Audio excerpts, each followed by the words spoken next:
All right, we're definitely streaming. It's not showing up. It's not counting the duration on my phone, but we are definitely streaming. There we go. Just came up on my phone, so I'm reading chat off my phone, and this screen won't be up.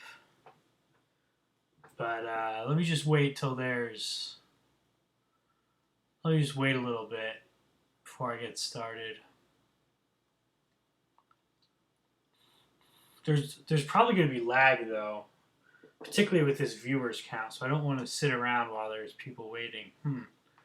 It's my first stream, everybody. We're gonna have a good time. I was doing some pre-work, figuring out records and classes and stuff, because we need a field theory. That's what we need. So if you go to the beginning of this book, well, we'll step through it.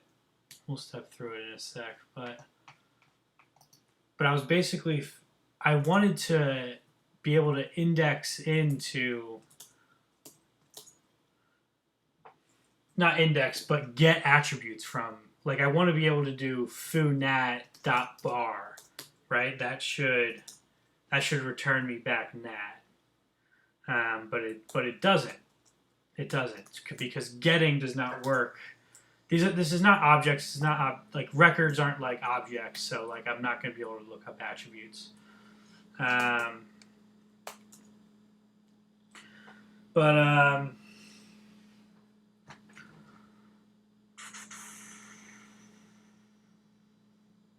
Yeah. So I looked at classes. Classes is going to be, I think, what I want. And I looked at the docs, and the field theory is already implemented as a class.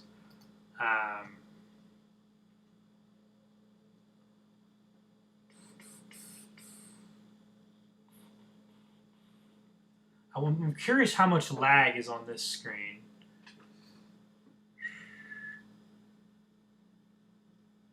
There's not that much.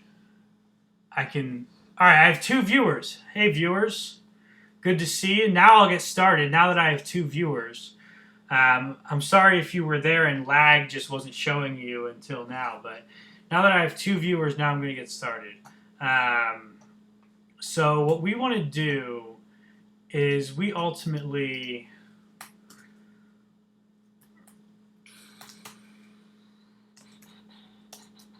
going to be making a library. So make dir ladr. This is going to be our thing. So we're going to have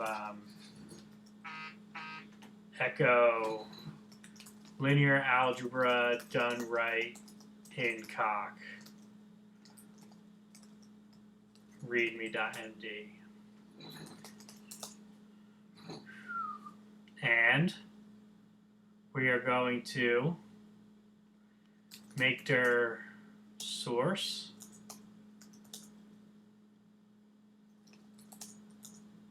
Okay. So now we're gonna,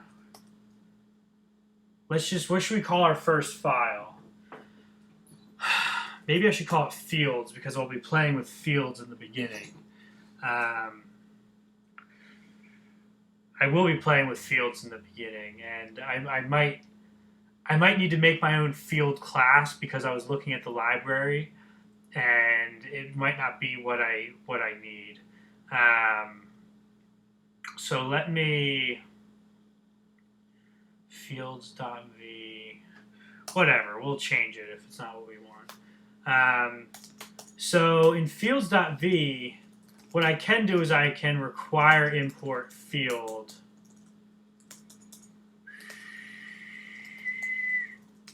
check field retract reference field was not found in current environment. So like it doesn't give me the class. It does this thing like registering.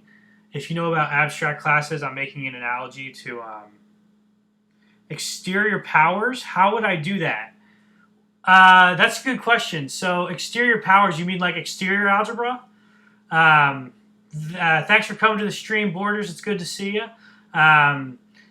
Exterior powers, I'm assuming you mean exterior algebra, and I actually don't know if that's a chapter in linear algebra done right. I don't know if that's a chapter in this book. That's a good question. Well, determinants aren't till the end.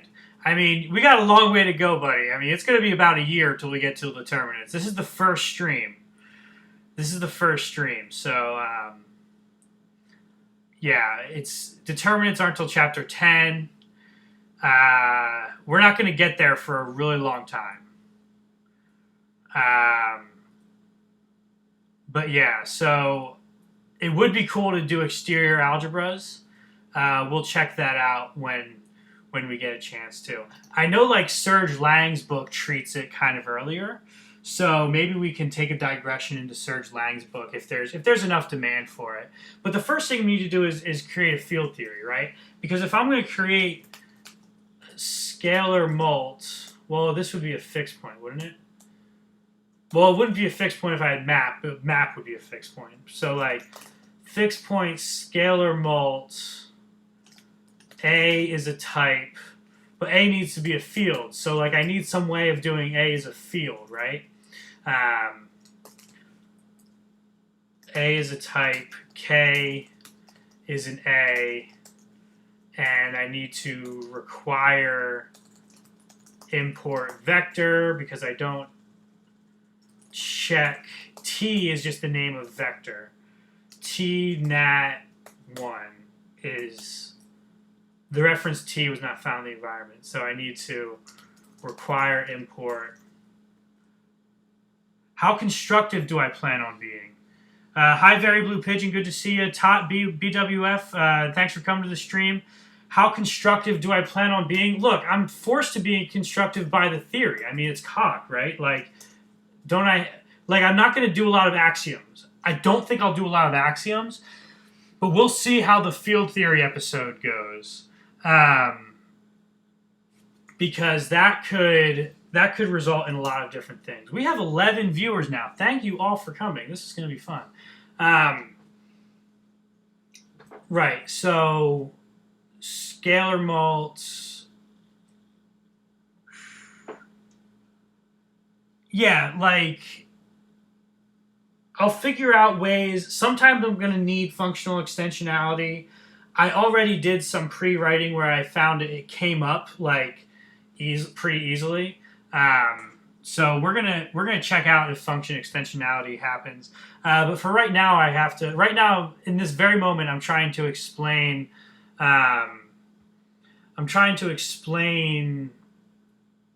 The basic problem with why we might need classes to describe fields. So T A. This needs to be an nat implicit. So when I'm scoping out.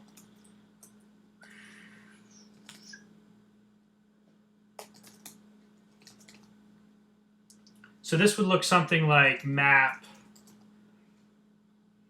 fun x k times x to x's.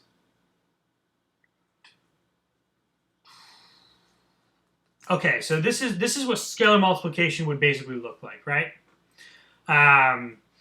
Assuming I have map, I'll probably have to implement map. That'll be trivial.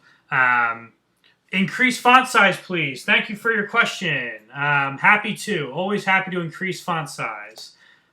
Is this good enough?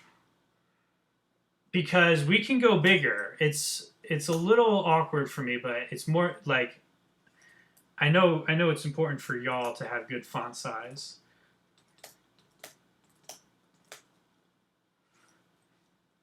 Bigger. Oh, Goodness gracious. Maybe this will work. Yeah, this is good. Maybe I can sneak one notch below, but yeah, this is good. So anyway, the reason I'm going to need a class of field theories is because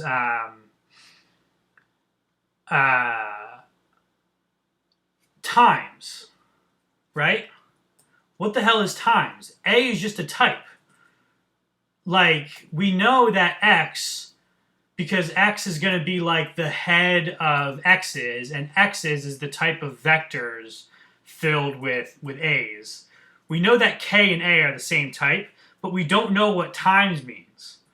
We don't know what star means. So what we need to do is we need, like, pretending I had object-oriented syntax for a second. So like I'm not an expert in Coq, by the way. Like I'm an amateur, okay? I've read 1.5 volumes of Software Foundations, so it's going to be amateur hour here, like a little bit. But pretend like records were object-oriented. This is what it would be. So like the multiplication would be like an attribute of the field. Or no. A. Right? This is what I would need, right? But records don't work like this. So what I'm going to have to do is use classes. So this isn't going to compile, right? And I hope you realize it doesn't compile, not for that reason.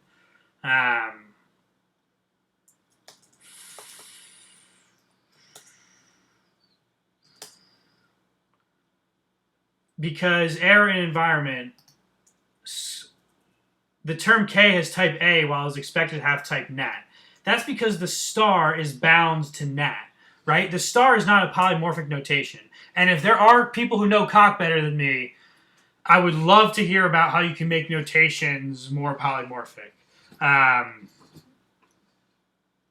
But yeah, thank you all for coming to the stream. We're gonna have a good time. So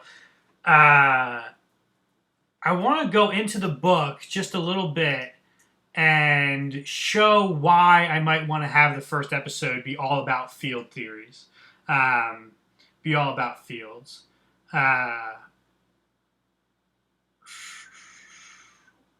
Here we go. What I could do is I could use R and C. I know a good C library I can steal. R is implemented in the standard library.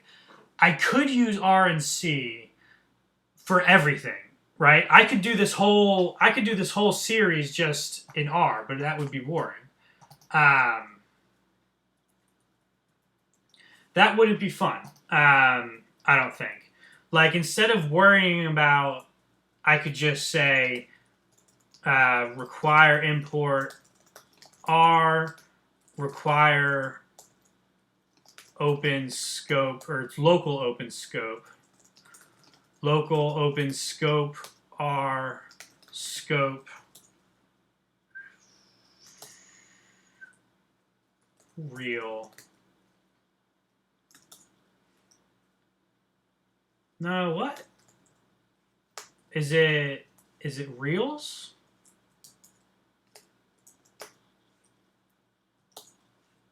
Yeah, there you go.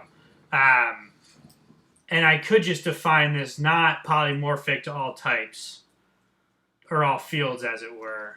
But I could just make it R, and this would be boring. But this I could get through chapter 1 in like one episode, if I did it this way. But what I want to do is I want to have field theory. So enough motivating, and I'm just going to go straight to the stuff I was looking at. So we're going to need type classes. We're not going to use records. Oh no, but first what I want to do is I want to show check field theory. We can read this in the docs. All right, get rid of this scalar mult. Check field theory. So field theory is just a type. Field theory is a type that takes a 0, it takes a 1, it takes a function that's a plus. It takes a times. Does that make sense? This is the inversion function, and then it takes some propositions, right? R to prop. This is I forget what this is, but there are some propositions associated with being a field, and it ultimately lands in a prop, right? And if that prop is provable, then you have a field. Well, I mean, you still have to supply a proof of that prop. So what I don't want to do is I don't want to like make the user supply a proof that that their type is a field every time they want to do a scalar model, because that would be a nightmare. So after giving up on records, we're not going to talk about records, but this is what fields look like. Field theory. See, it's a record, but it has a function signature when I check it. So first things it takes is a ring theory, and it takes the 1 is not equal to 0, which is a very important proposition. It takes P divided by Q is equal to P times the multiplicative inverse of Q. And it takes, if P is not equal to 0, then multiplicative inverse of P times P equals 1. It takes these propositions to construct this field. And then there's this, well, you basically add to field, but what I think I'm going to do is I'm not going to make it necessarily something that's going to like go into the standard library, or I might refactor it that way in that direction if I get that kind of, if depending on how things go.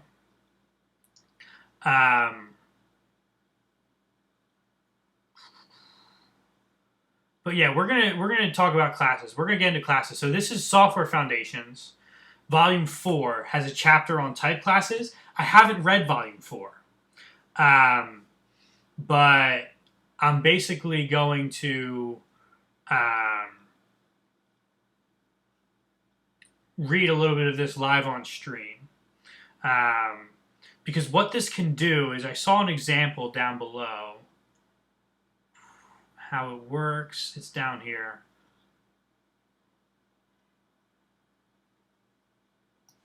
Here. So if I have a type show A, and this backtick I think is important, then I can take a function that's associated with being an instance. So I think it's the way that type classes work in Haskell. It's very similar. So that's what I think we want to do with field. Is what we want to do is, let me just review the syntax for making classes first.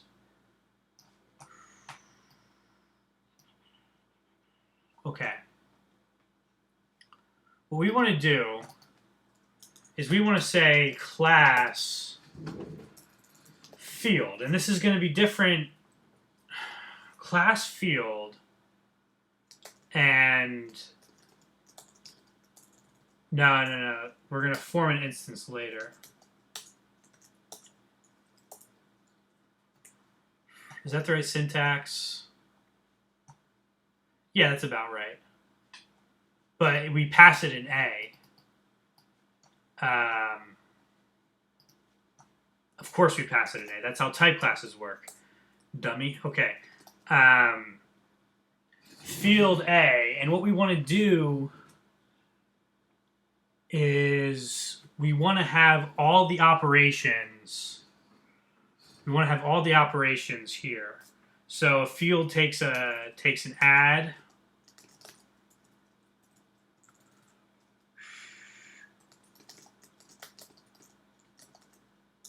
It takes a mult.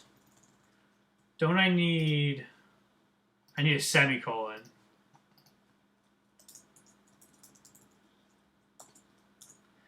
Takes a mult. Well, actually, no. These come from the ring theory. So there's an underlying ring theory before you get to to the field. So that's going to be tricky. Why don't I cut out the middle person? We're going to cut out the middle person. That's what we're going to do. We're just not going to have rings. Do you think that's fine? I'm nervous about it. Okay, we're going to cut out the middle person. We're not going to have fields.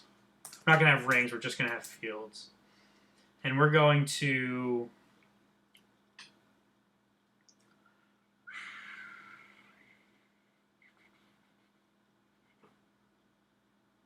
You would make a ring class? Okay. I'm gonna defer to you, Tot BWF, because I'm feeling a little nervous about this. So the ring class is gonna need an add. Well, no, the first things it's gonna need is a 0. It's gonna need a 1. And then it's going to need an add.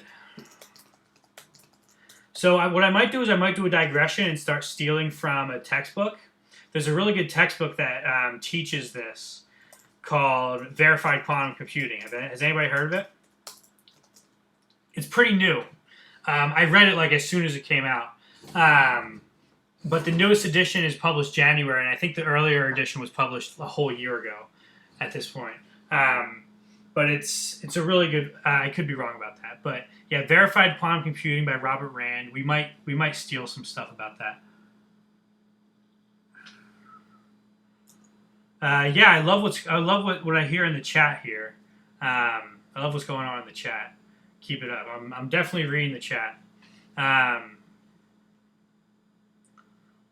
What else goes into a ring? I don't have it memorized, but then it's the propositions, right? Then it's like, no, there's here, ring additive inverse. We're going to be RA. And at a certain point, I might want to import, but. And R multiplicative inverse. And this comes with the proof that your instance of A is not equal to 0. Oh, this is tricky. This is difficult. I am not on autopilot, y'all. I am not just like teaching something I know. I am like improvising, okay? So what I'm going to do is I'm going to read the chapter on ring theories and field theories in Verified Quantum Computing.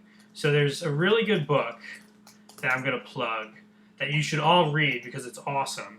This book blew my mind. It's by Robert Rand, Verified Quantum Computing.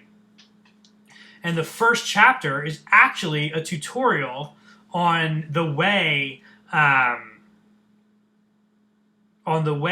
R is defined in Coq, in the standard library.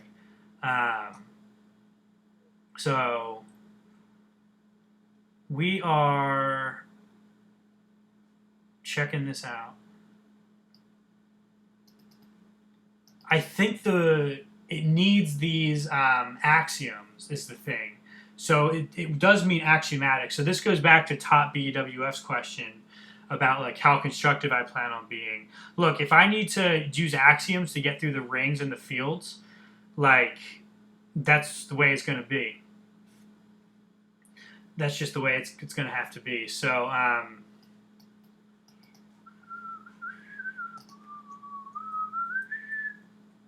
let's see here. You prove all these propositions, and then what you do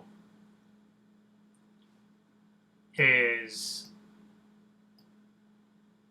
you use those propositions to prove that your system is actually a ring theory. So you have to do this for every ring and for every field that you might run across. We're trying to use type classes to do it more generally than that, which is a royal pain. I don't know how I'm going to do this. Um, but let's see here. I don't need this proposition to be proven necessarily in order to do the type class.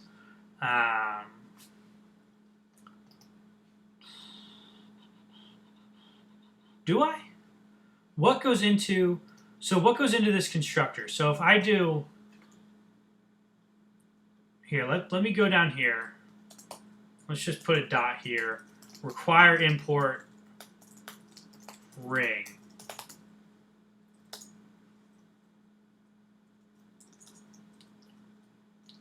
Check ring theory.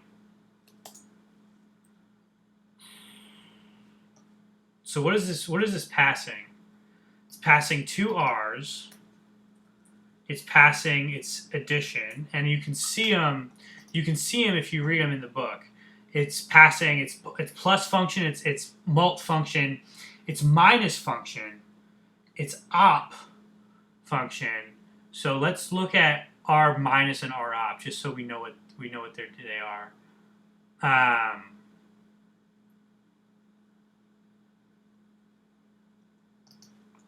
R minus. Why does it pass in? It's weird that it passes in R minus before it passes in R op. But yeah, rings don't have division. So now it's coming back to me. I don't have like the ring stuff like memorized. So that's why I have to look this up. It's just confusing that it's passing in op minus before it's passing in op, because minus is defined in terms of op. So what gives? But we don't have multiplicative inverses in rings, according to this. So what this does is this is a proposition, right? Ring theory is a function. You pass in the arguments, you get a proposition. Let's see. We could use the math classes library. That would require me to spend time on stream downloading and installing something, right? Which is fine. That might be the move. I'm happy to look. I'm really happy to crowdsource this and like get y'all's opinions and build on existing stuff. I already sort of teased that we would be doing our ring theories and our field theories with type classes, which sounds fun. And it doesn't sound like it's a bad idea, but it might be. Garrett, thank you for your nice comment. Thank you for your nice comment. I'm glad to be here, and I'm having a good time myself. So yeah, no, I appreciate a little backseat coding. I mean,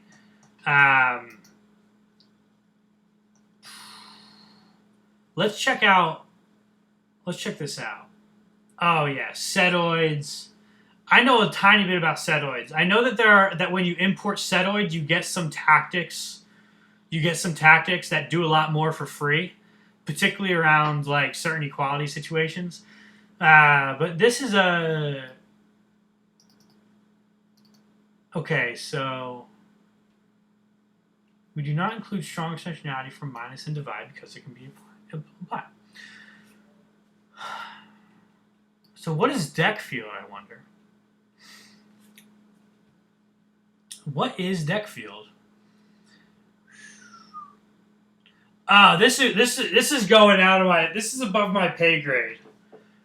We're gonna have to play with type classes ourselves, and you know the difficulty level of this stream. It's hard to market this stream because I'm tutoring linear algebra students this semester, and like they're not gonna get anything out of this because of cock, and you know. There are people who know less than... I'm not teaching cock, so people who know less cock than me might not get anything out of it. It's hard to market this stream. But anyway, this is above my pay grade. Like, I don't know what strong setoid of A is. I'd have to figure that out.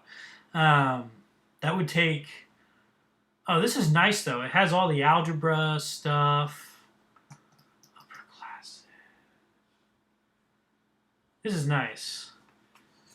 Let me see how far I get in this method. And if we need to go back, we need to go back. So let's get rid of the multiplicative inverse because that's not a part of it. And after additive inverse, we have R minus, which stands for ring minus. It doesn't stand for R as in the real numbers. It stands for ring minus. So since this is, so what this should be is this should be some obligations for if we want to declare an instance. So R should naturally be an instance.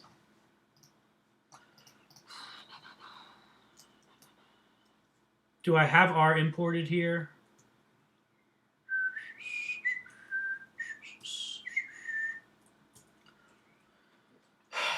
Check R is of type set. Check R as a set. So everybody gets in calc, like we have my buffer where I'm coding, but every time I do CC enter, there's a response, and you can read the response down here. Just make sure you're reading along correctly. Check R. So if I wanted to declare an instance,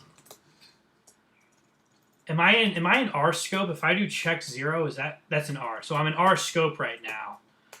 With this big font, I can't always read everything that's going on, but that's fine.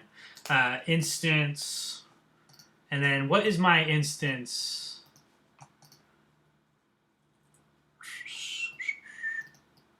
Okay. So what that means is check R mult 4 times 4, right? So 16 is an R. So what that means is I can do instance ring R, right? No, I gotta name the instance, and then its type is ring R.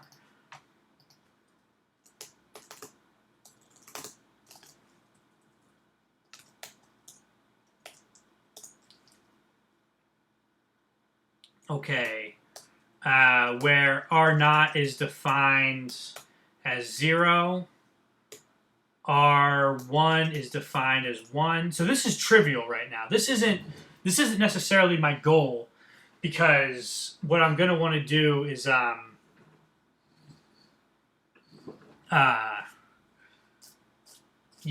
be able to do this more generally.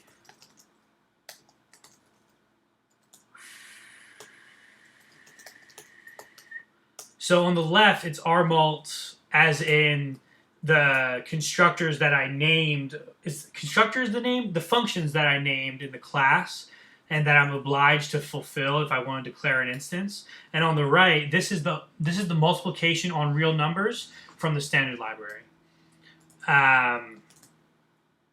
So additive inverse is R op, and R minus is, I believe it's R minus, right? And then let's see if this is correct.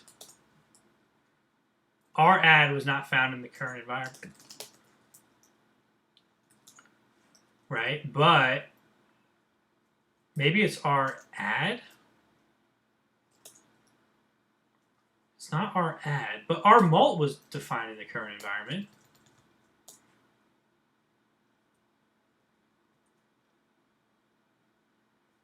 Because I did check R mult for 4, right? And that worked. Why isn't R add in the current environment? Oh well, I'll just do it like this. Fun x, y, x plus y. There you go. See? Instance of ring. So this is not bad. This is not bad at all. So what that means is, now if I want to do definition scalar mult, what I can do is I can say A is a type. No. Is a ring. Is that how it works? Or do I need to supply something like this? Do I need to do A as a type? R is a ring A. Huh. Garrett, I'm looking at your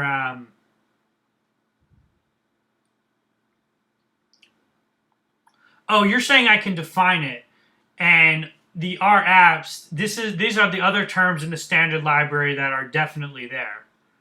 Oh, R plus instead of R add. I see, R plus instead of R add. That's great. Um,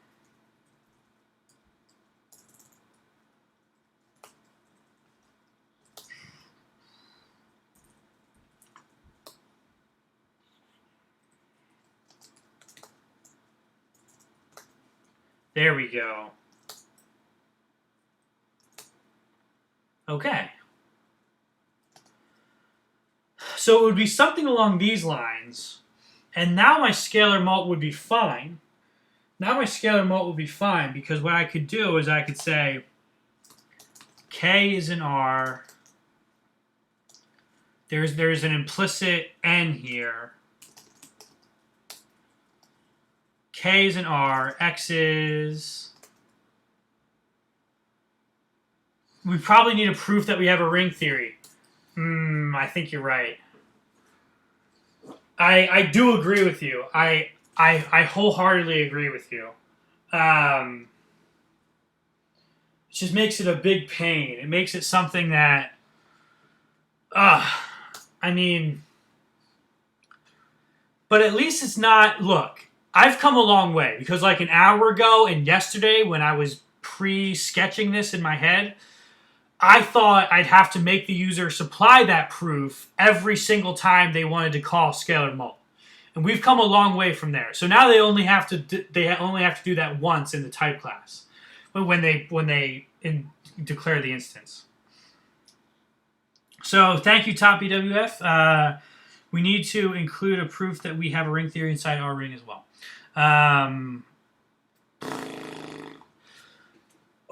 Let's see here. Do I want to use the built-in... So here's a question for y'all. Do I want to use the built-in function ring theory?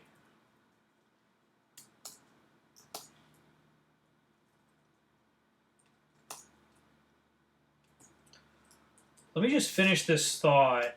TRN.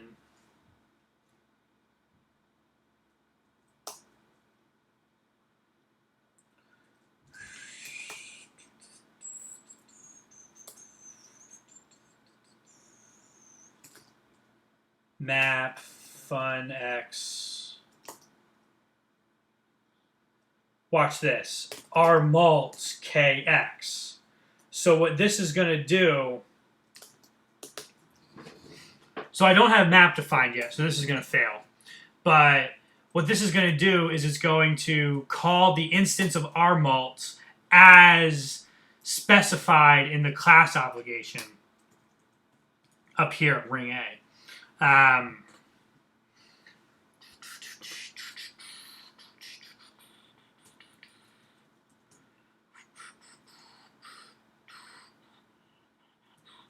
Let me just really quick do this basic functional programming. Fixed point map. A, B are types. F is an A into B. N is a nat. X is a vector of type A and length n, and it returns a vector of length B and of type B length n. Match X's with. Oh no, I'm gonna have to remember nil this with nil this. Underscore is wildcard. It doesn't matter. So this I cheated because I played with this a little bit. I was working on some classical mechanics in Coq like last week, and so I played with a little bit of this, and I have some hints to where to get started. So this should be fast. And this is going to be cons A Sn prime x prime. X's prime is going to be cons b.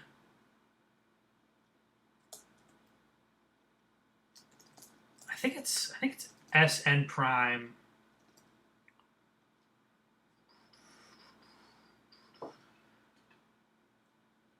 I should import map. You're right, I should import map.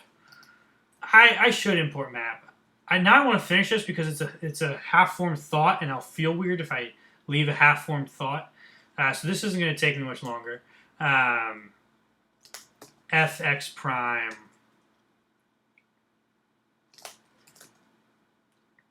map f x's prime. And is this correct?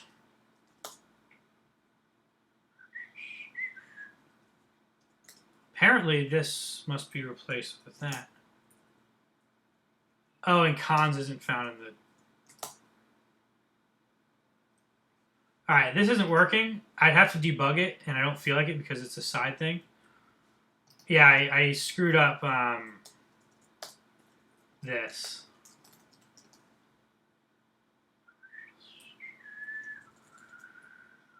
Just the order that cons takes things in.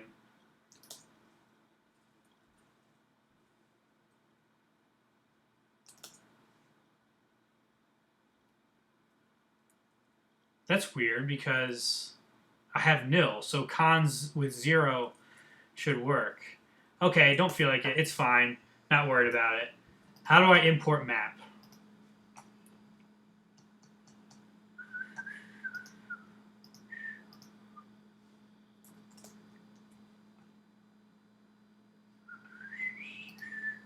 Where is... So, Gerhard, do you know where in the library map is? I'm sure it's... I'm surprised it's not, like, in the...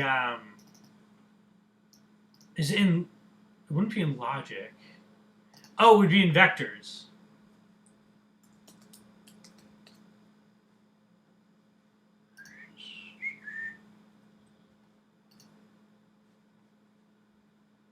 Yeah, it's got to be somewhere in vectors.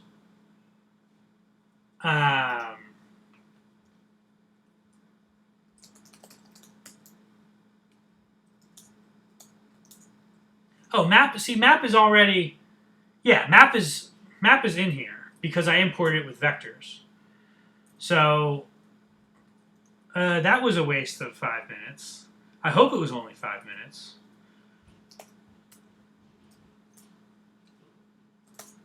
Does this compile?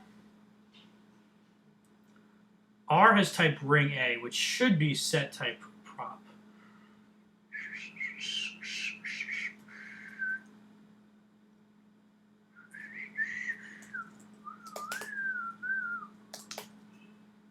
Do you think it's this?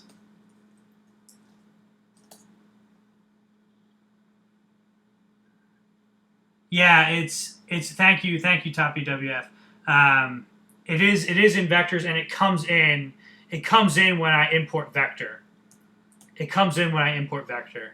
So what vector does is it imports all of the vector def, vector eq, it imports all of those.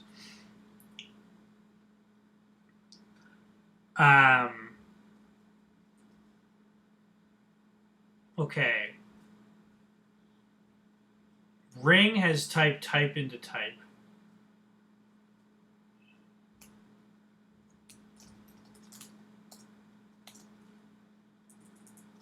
So this should be correct.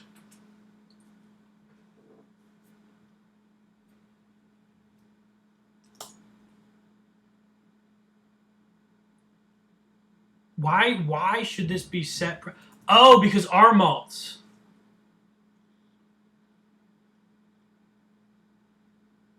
Why does the term R...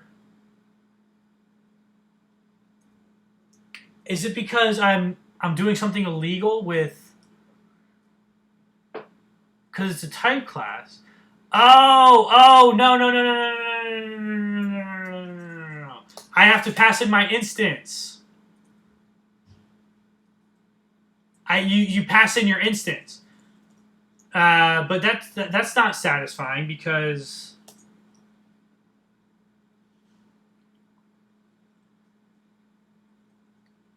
Maybe it doesn't want me to do implicit? No, that's not the issue. You should be able to do implicit with stuff that isn't set type or prop.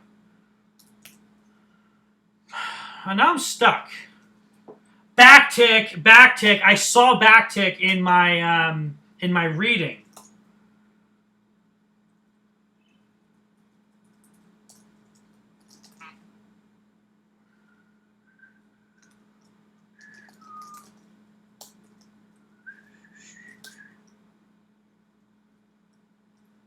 This still isn't working.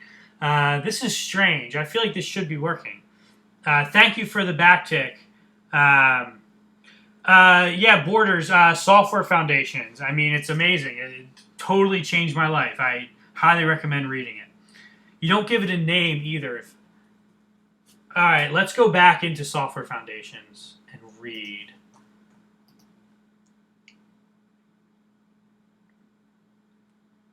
We basically, we made the instance right. The instance we made was fine. How it works. Oh, you don't give it a name. Duh, you're saying it's an instance. You don't give it a name. Thank you so much, TopWBF. You have saved me. You don't try to give it a name. You just try to say that A is a ring. We have done it. This is what we wanted. This is amazing. This is great, and it was crowd done too. This is yeah. So we have scalar multiplication now for any ring, right? I mean, really, scalar mul. We still want it to be field because that's going to be consistent with the book. Okay, and this is linear algebra done right in Coq. This isn't like math in Coq. This is a specific book, and I think this book is going to want us to use field. So there was an interesting point raised earlier that we need a proof.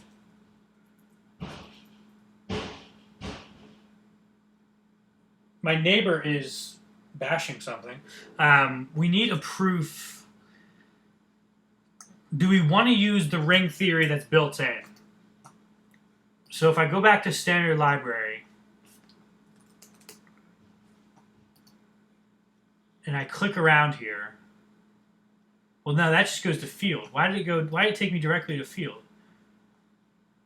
Q forms a ring, right? Yeah, Q forms a ring. So by going to Q ring, I should be able to by clicking through. Here it is, ring theory. Do I want to use the ring theory from the standard library?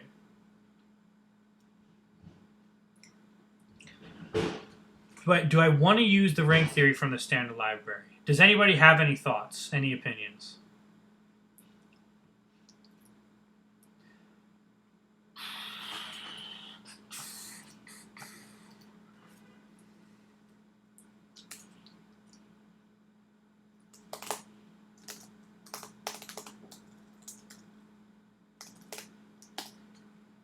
Type ring theory.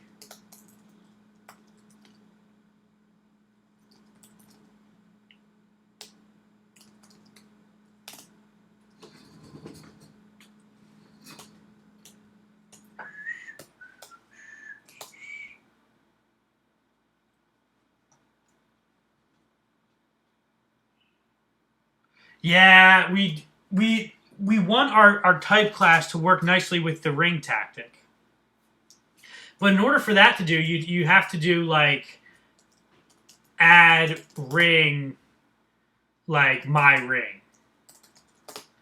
Like you need to do that, and I don't see a natural way of doing that with this instance. Like if I can do, this would be sick. If I could do add ring, the instance of my type class ring, that would be great. But I don't know. All right.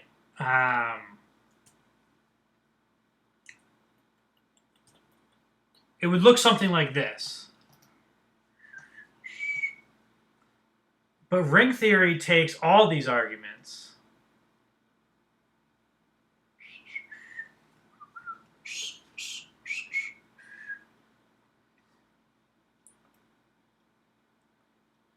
Hold on, this is not the same ring theory as when I do check ring theory. Let me comment this out for a second.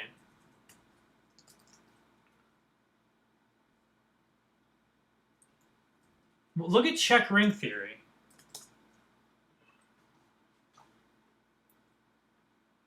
This isn't mostly the propositions.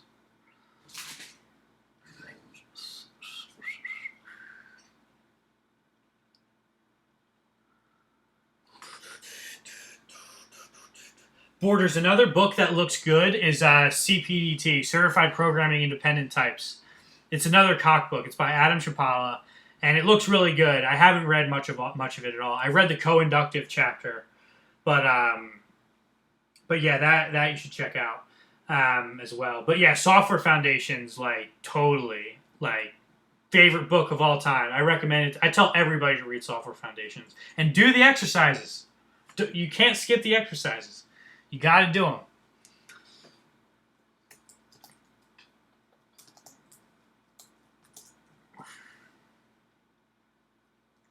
So yeah, this is a different ring theory. I'm convinced, because this is not one of the.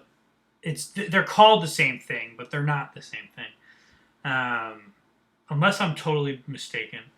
These are all the propositions that need to be satisfied for rings. Can't I just? I want to cheat. I want to cheat and then make some progress and regret it and go back. That's what I want to do, because I don't want to deal with this right now. I just want. I'm happy with the progress I made in type classes. With the type class. I need to think about this. You guys are absolutely right that like we want the lemmas and the tactics from rings. But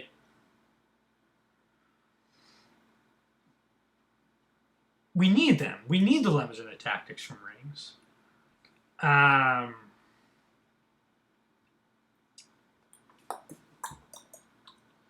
We absolutely need them.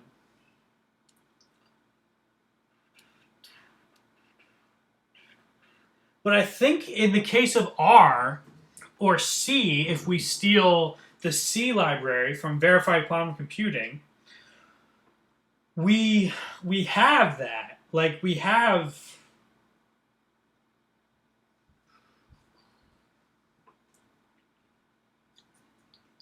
scalar mult currently matches my vision.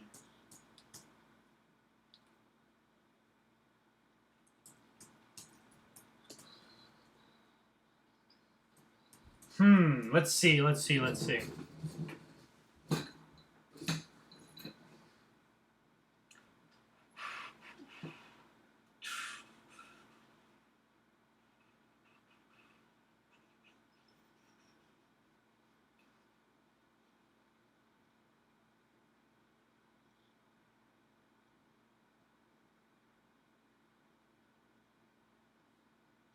We gotta do it.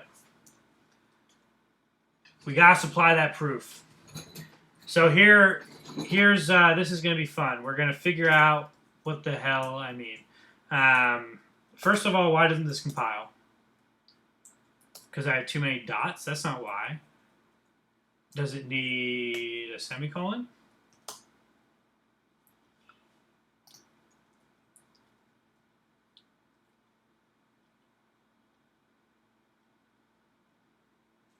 It's missing one of the things. So what it needs is A into prop, which is what? Let me go back to verified quantum computing and check out what ring theory. Eq. It needs eq. So we need to do R eq. A into prop.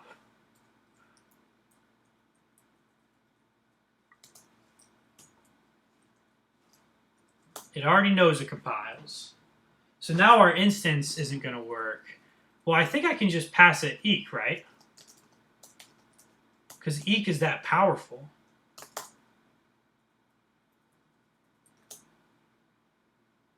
Cannot infer the placeholder of type. Oh, yeah.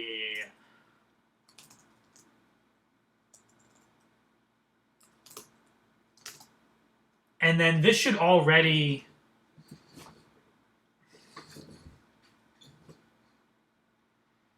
screw it.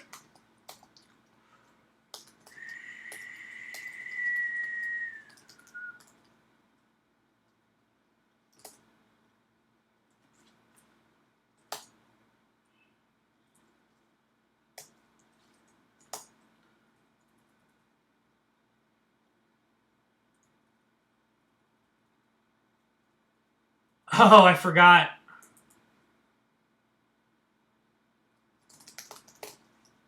Wait, is that right?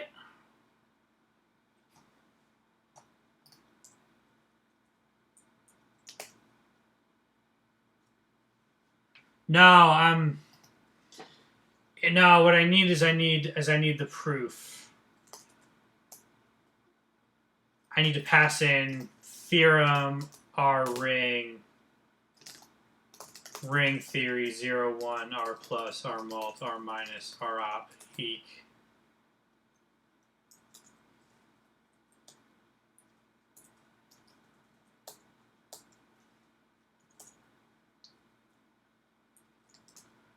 Proof.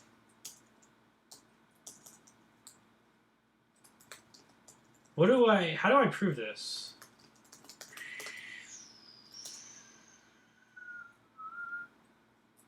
It's going to be, is it going to be destruct or inductive? What do we think?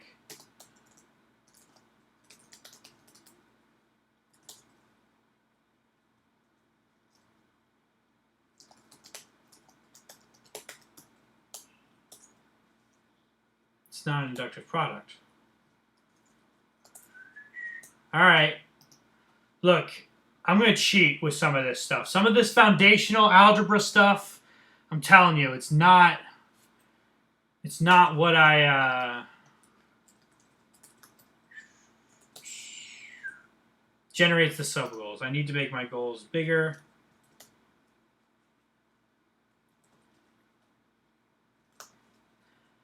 I'm cheating for the preliminaries, y'all, because...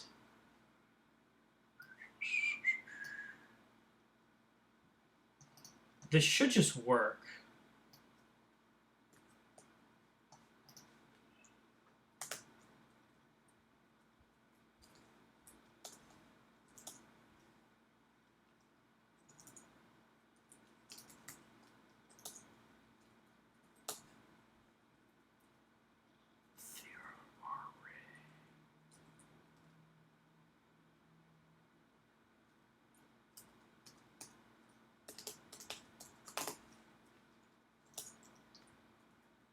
Our ring already exists. Oh, because I named the theorem R is ring. Okay. So what you're telling me is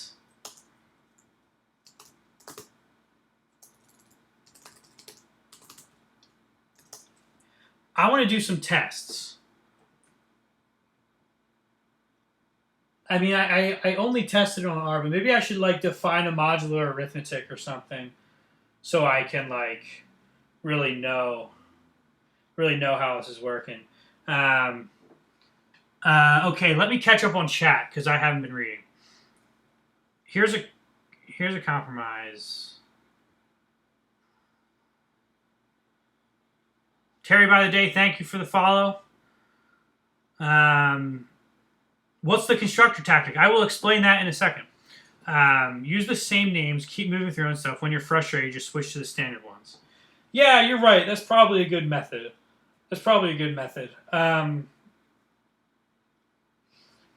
But yeah, so the constructor tactic is pretty amazing. The constructor tactic looks at your types if any of them are inductive, it searches through for the constructors in the inductive definition, and it applies those as functions. So I can sort of say inductive coin. No, this probably this. Oh, so Gerard, you're from the EA chat. That's awesome. All right. Well, thanks for coming, Gerard. It was really good to see you here. Thanks for all your help. But yeah, that was just my explanation for constructor. So yeah, constructor tactics pretty magical. So we're at an hour. We have a nice ring type class.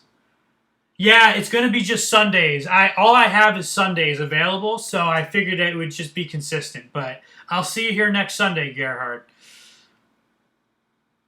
Unless you make it back before 5. I don't know. So yeah, I'd really like to actually knock out some of this chapter. But I need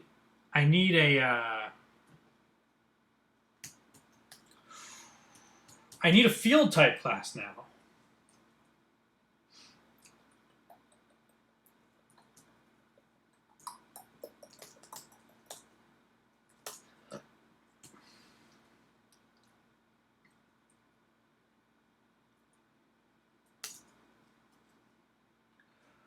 All right, let's just start doing it. No time like the present.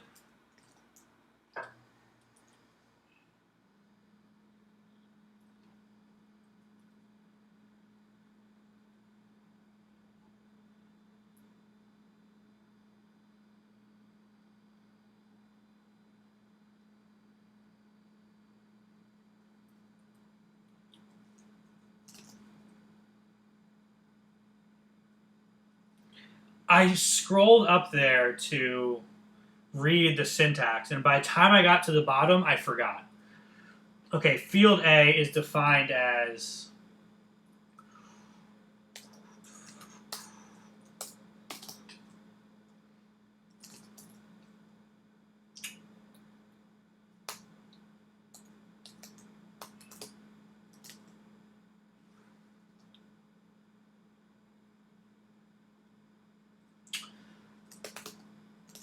Is this going to work?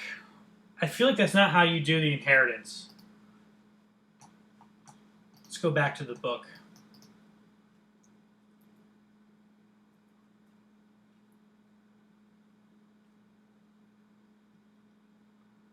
Records are products. Oh, wait.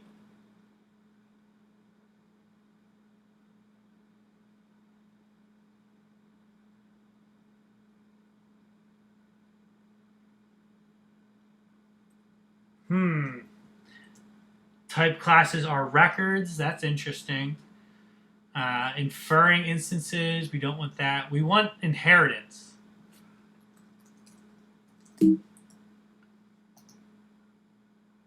Inheritance does not show up in the document. All right, baby. Functional programming. That's what we're talking about.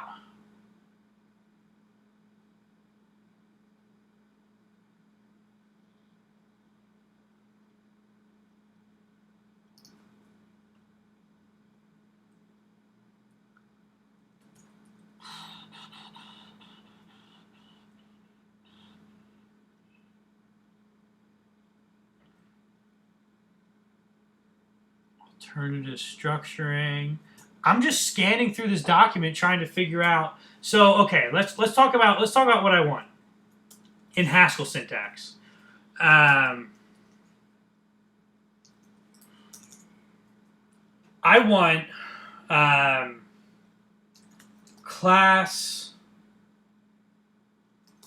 ring. I don't even know the Haskell syntax. It's something like this. And then like where, right? It's something like this, where ring is a ring.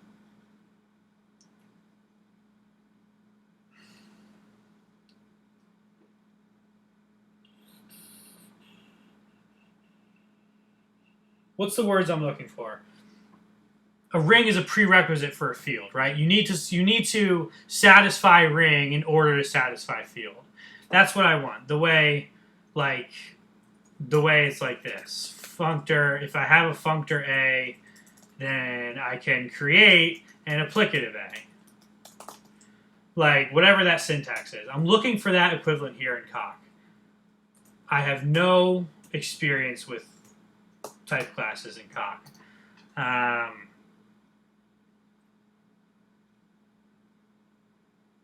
Okay.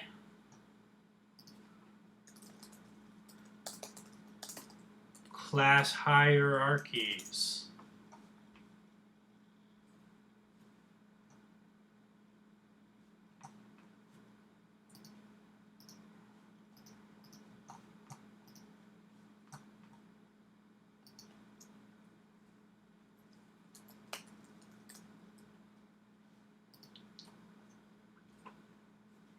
Oh, look at that. Look at that syntax right there.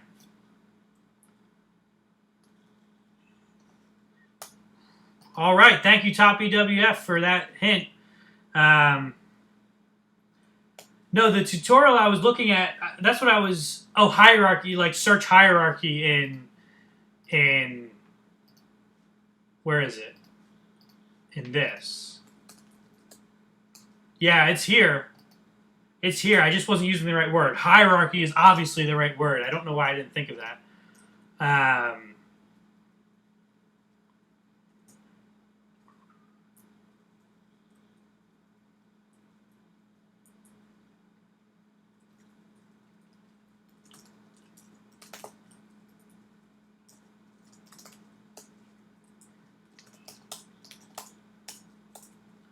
All right.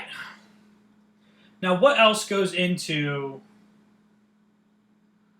We don't need this name E. I don't know why it's here. But let me just see if this is working.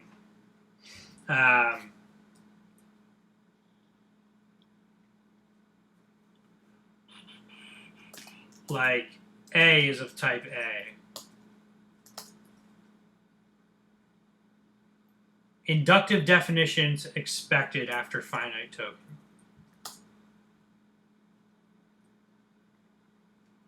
Finite token.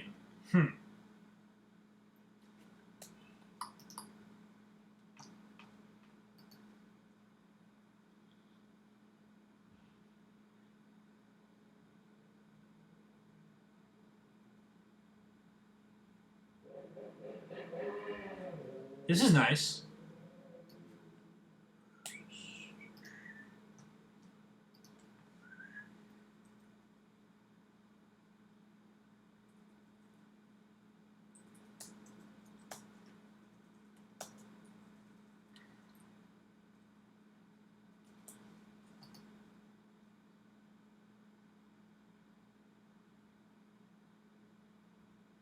Oh, no, I had it backwards. Oh, my goodness. I had it backwards. I literally, my brain had the hierarchy of eq versus ord, like which one was superseded which, like backwards. Like that's how amateur this is. That's fine though. Ord A, eq A. So we're doing field A,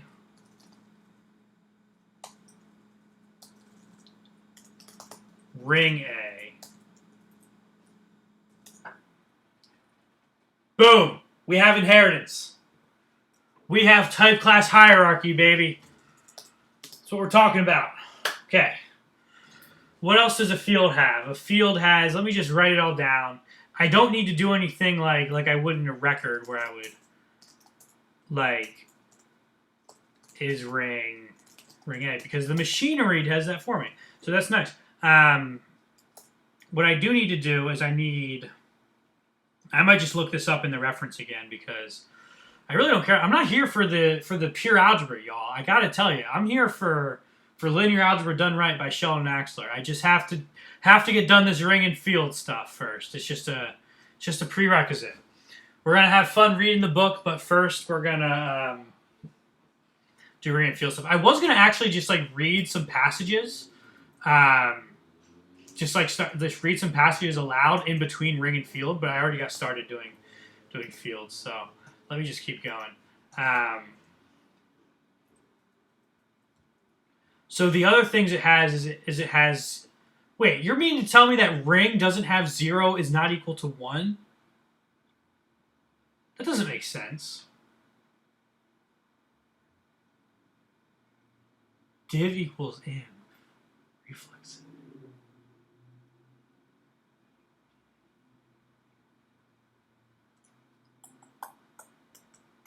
So it has div inv before eq.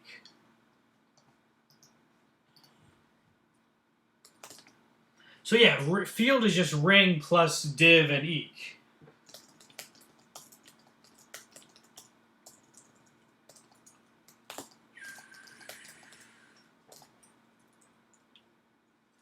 And then what I need is I need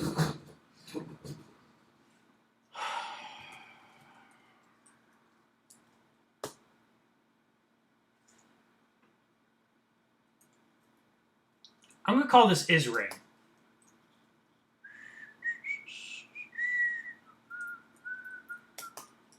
Is ring. I like that better. I'm going to call this is field.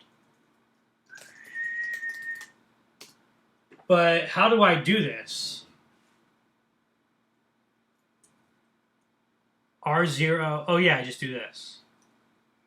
So the machinery will know that when I say R0 and R1, I'm talking about the R0 and R1 as declared in the instance of the superclass.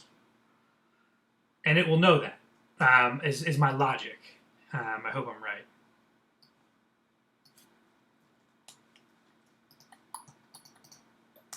Programming, baby.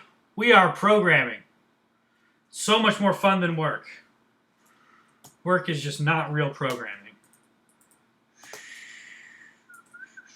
Can't believe I said that on stream. I wonder if people from work are watching. We should be good.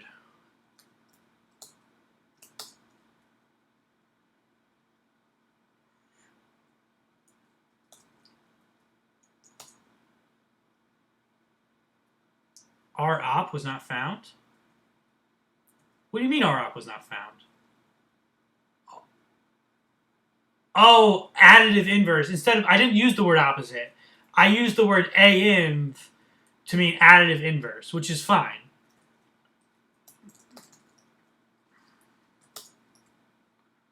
What do you mean? I used our add, didn't I? We have it. We have it, baby. So what I need to do is I need to say theorem R is field. After I'm just gonna wrap this up. I'm just gonna actually steal this from the book.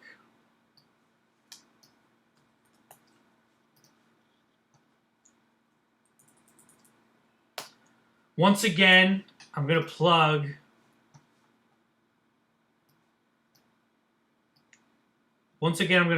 because I'm borrowing from it. Verified Quantum Computing by Robert Rand. I highly recommend it. It's a great read. You should totally check it out.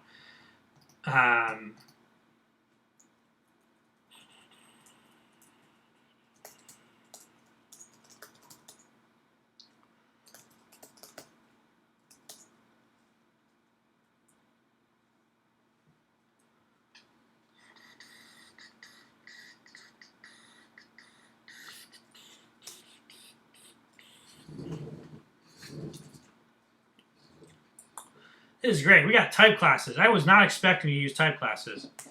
I'm going to steal the proof from the book again, and it's just going to compile magically. I don't like the word defined. I like the word QED. Sounds better.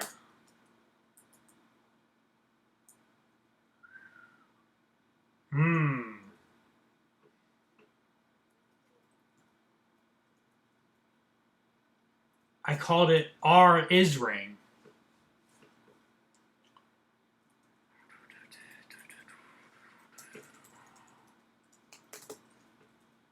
Let's see, is this going to work? It worked.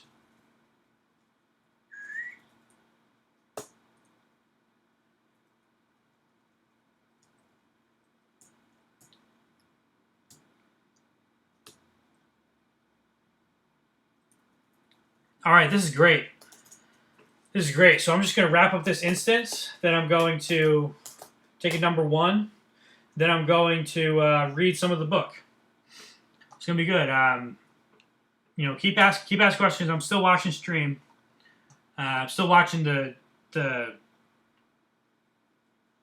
questions, but I mean the comments, the chat. Chat is the word I'm looking for. Okay. Instance. What's my instance syntax? Don't know my damn instance syntax. What's this?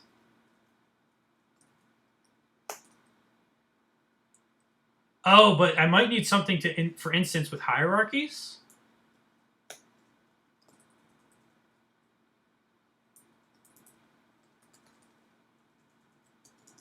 Field R.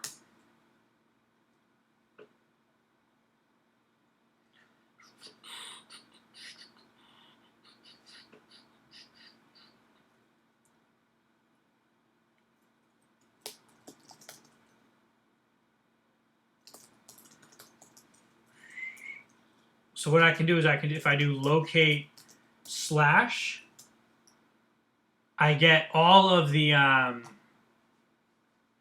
definitions. That is the notation. So this is actually how polymorphic notation works. It's just that you define it for different things, and it means different things in different scopes, and you can only be in one scope at a time. That's what frustrates me. Is I want to be able to like multi-scope drifting. You know what I mean? Like, okay, years ago when I was on Facebook, there was a page called Trolley Problem Memes. And one of the memes was like the trolley problem was like multi-track drifting to take out all 6 by like going across multiple tracks.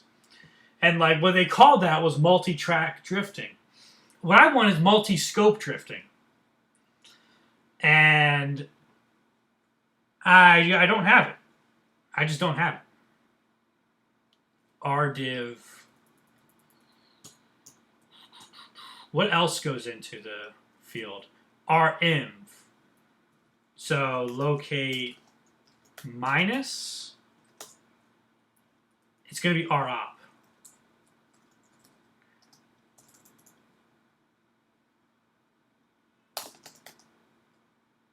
Wait a minute.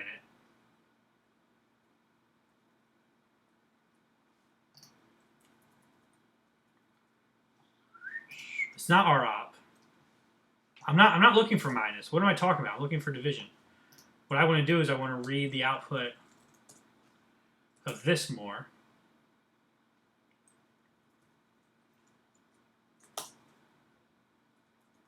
Come on. Control C, enter. Why is this not letting me? I'm only trying to locate up here. Thank you.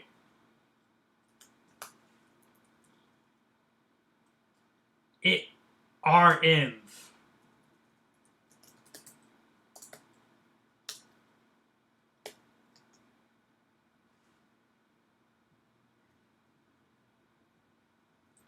Wait a minute. Since this is a field, I want to call this F.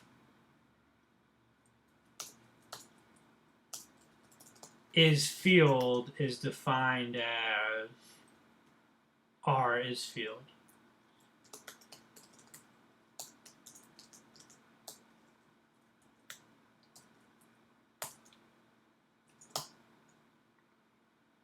Rinv was not found in the current environment.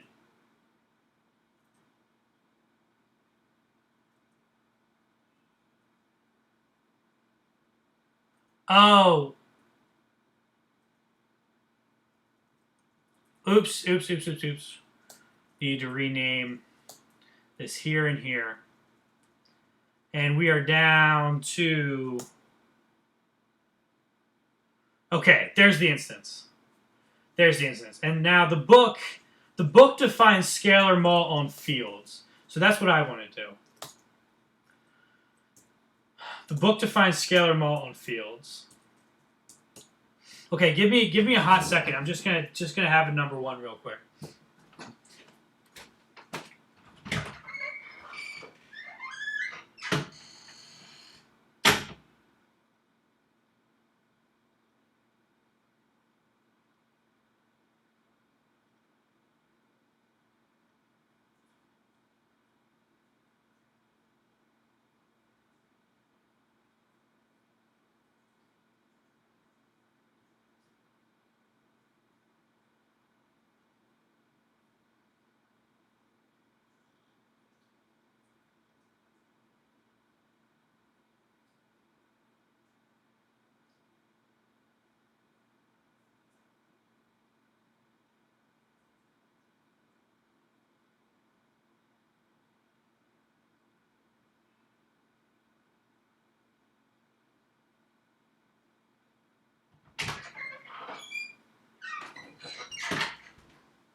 All right.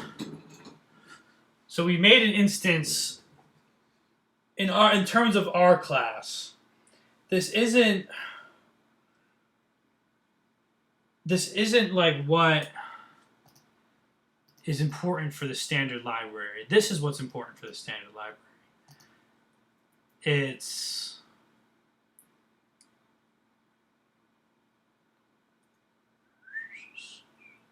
because when you, in the standard library, when you add a ring, like not on this page, but on some other page, when you add a ring, it unlocks all of the power.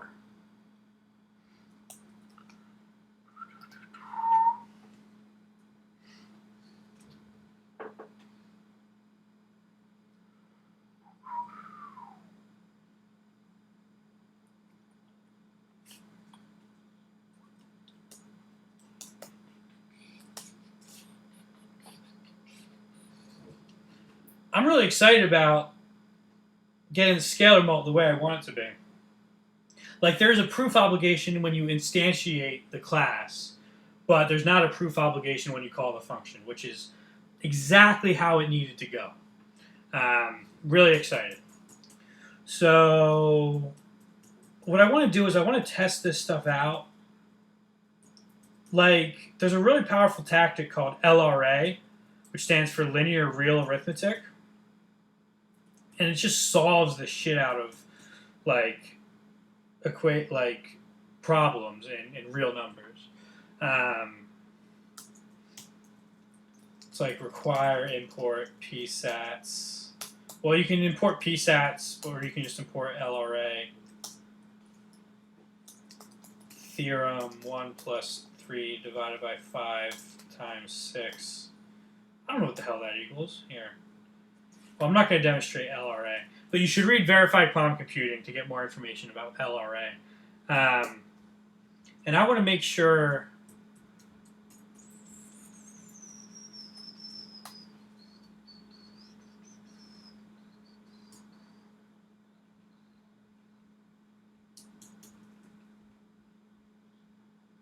let's see what we got here.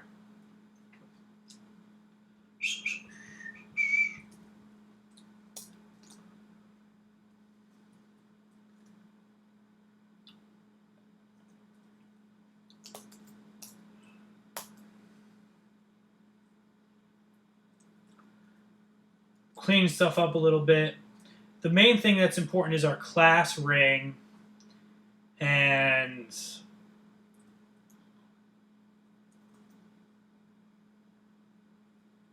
the stuff we need for the instance. Does anybody think, now I know there's only 3 of you left right now, but does anybody think we should write a modular arithmetic just to practice? If we do, I don't feel like doing it now. So let's read the book.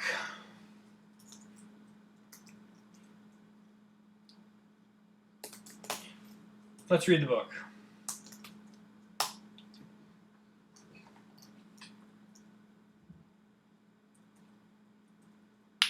Linear algebra is the study of linear maps on finite dimensional vector spaces. Eventually we will learn what all those terms mean. Here, let me make it bigger.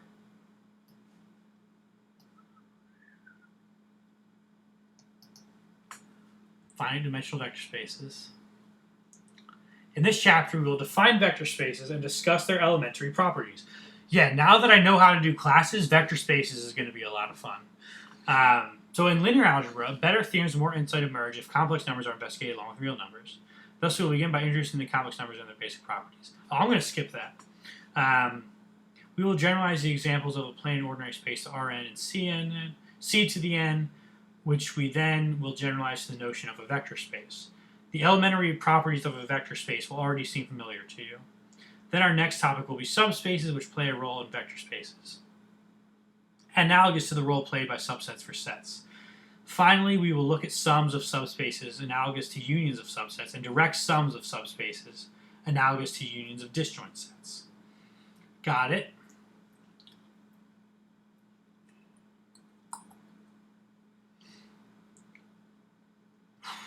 Complex numbers. You should already be familiar with the basic properties of R. Yeah, I'm going to skip this. We're not talking about C here. C is fine, but properties of complex arithmetic. He gets into this, the author of Verified Quantum Computing. It's pretty interesting. He does all the stuff that we did for like field theories and ring theories for a C library that he made.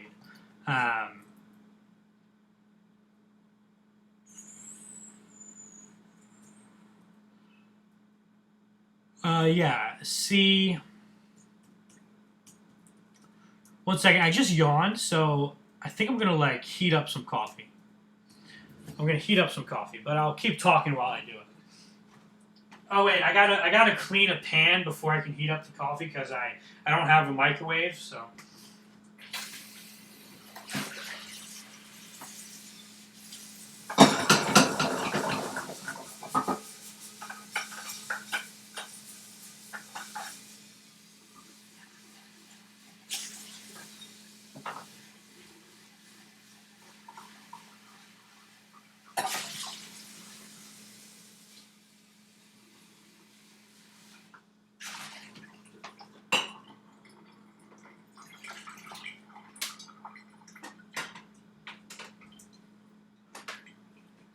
Alright, coffee's on the stove. Before defining Rn and Cn, look at two important examples. So yeah, the n equals 2 case, the n equals 3 case.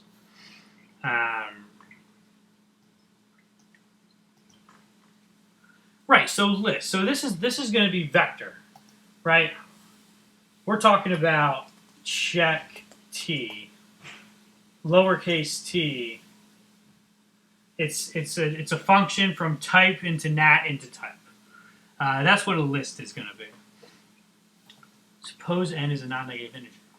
A list of length n is an ordered collection of n elements.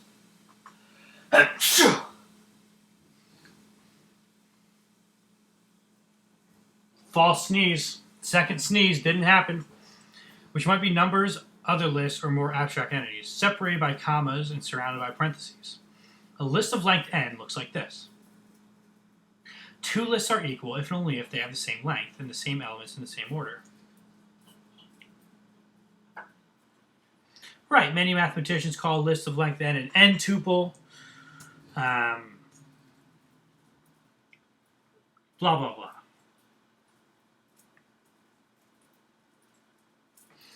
Sometimes we will use the word list without specifying its length. Remember, by definition, each list has a finite length. So this is not functional analysis where we're dealing with infinite dimensional vector spaces. We're dealing with finite dimensional vector spaces, which means we're always going to be using this type. We're going to use this type a lot. And that's why they gave it such a small name. They just called it T. They didn't even call it vec.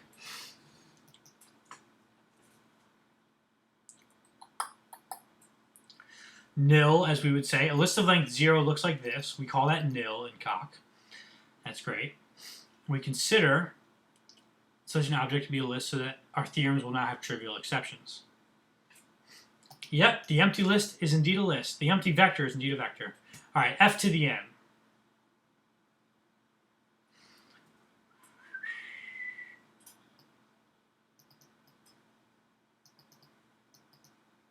I don't know what this is. The fana. It's like a typo. But yeah, this is saying f is only going to be r or c, which is weird because later, I think it's later in this chapter, like the author mentions modular arithmetic and sets. Sets are also, in fact,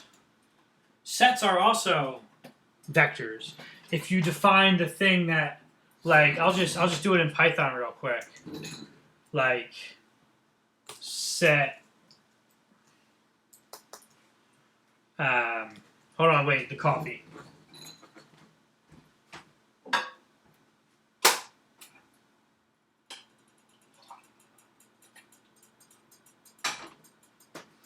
All right. Piping hot, boiling coffee.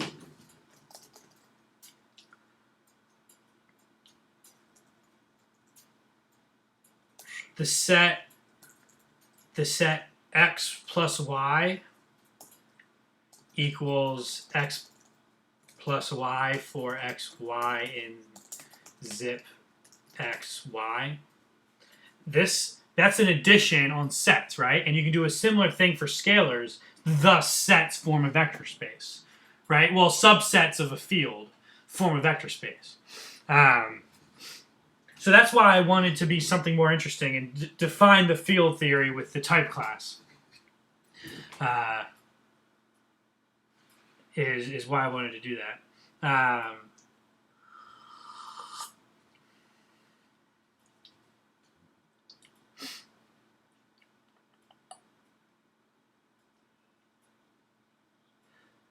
Okay, so we have an arbitrary positive integer n for the rest of this section.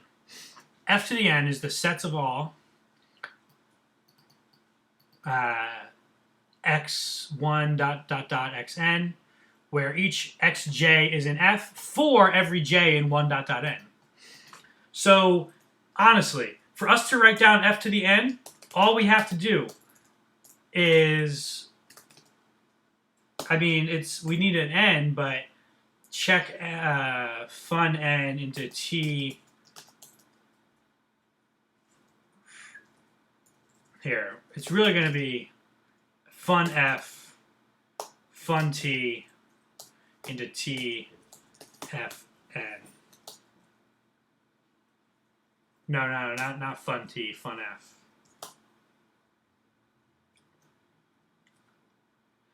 It's from type into nat to type. Or in other words, check t. But like, I don't have an f right now, so. Now here's what I want to know is, can I take this and apply it? Is this how the combinator calculus works, where I can and apply this to our field?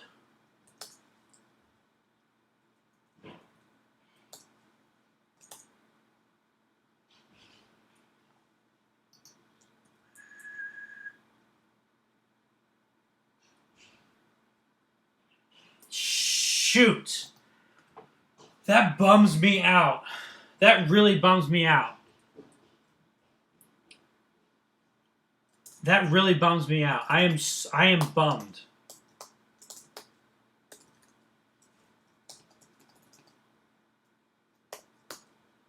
So I can't say R4.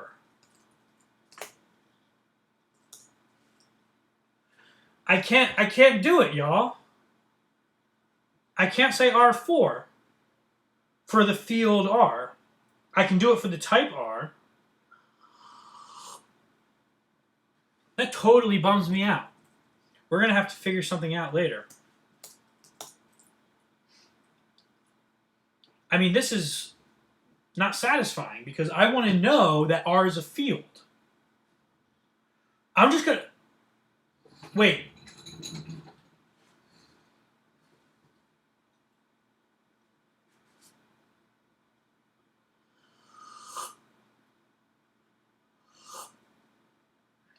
Do I need my own vector library to do this? I'm talking to myself now, but do I need my own vector library to do this?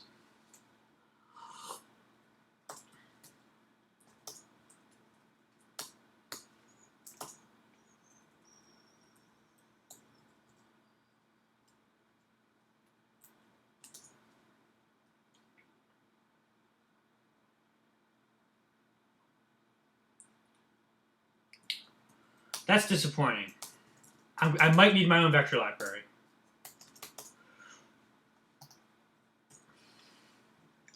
Okay, so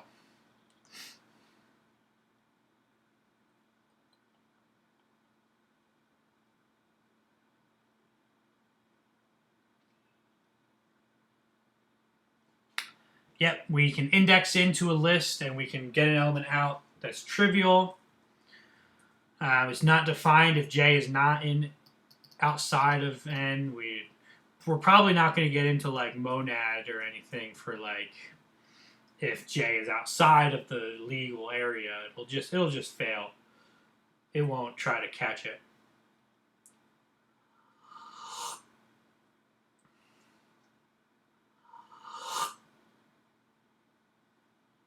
Okay, so if n is greater than or equal to 4, we cannot visualize Rn as a physical object. Similarly, c to the 1 can be thought of as a plane, but for n is greater than or equal to 2, the human brain cannot provide a full image of c to the n. However, if n is large, we can perform algebraic manipulations. Yeah, we know that. So addition, right? Addition. So let me do that right now. Definition. Can I just call it addition? I might have to call it vector addition. A is a type. Field of A.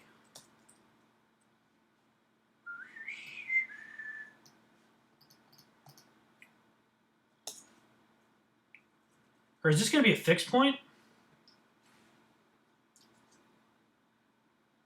Yeah, this is a fixed point. Fixed point addition. Field of A.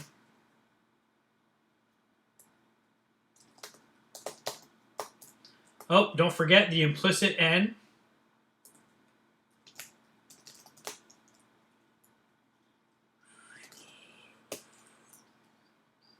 No, I can do. I just need.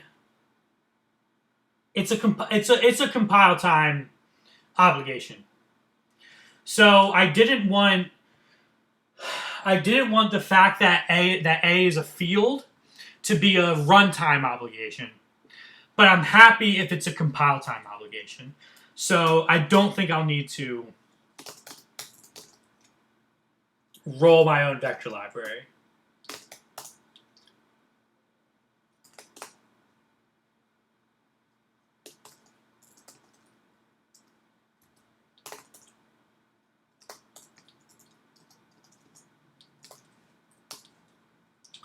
So match x's, y's. So we're going to do the product-ish, whatchamacallit.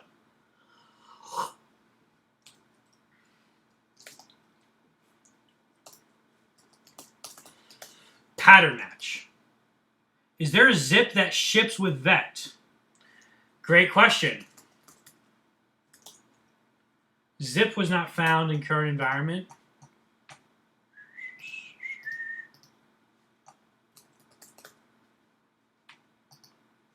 Let's see, vector def. I wouldn't know what it would be called. It's not called zip.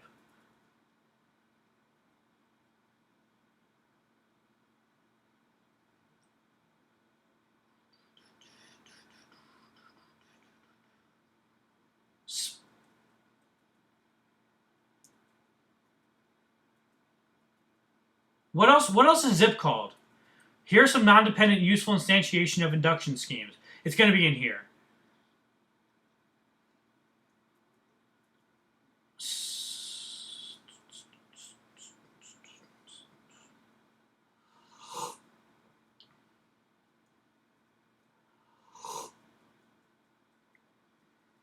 Is there a zip that ships with vect? It's a great question.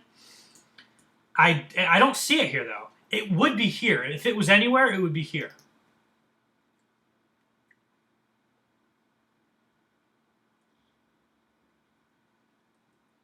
But it's not.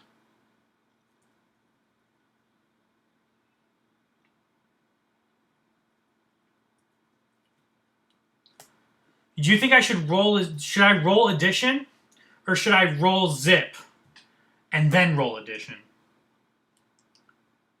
Yeah. And then I'll be able to use it. But you know what I want to do? I want to already utils.v.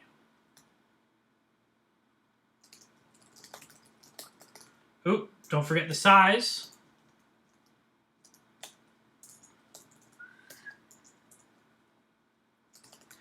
Fixed point zip. A is a type. N is a nat. X's, Y's are vectors of type A and length nat.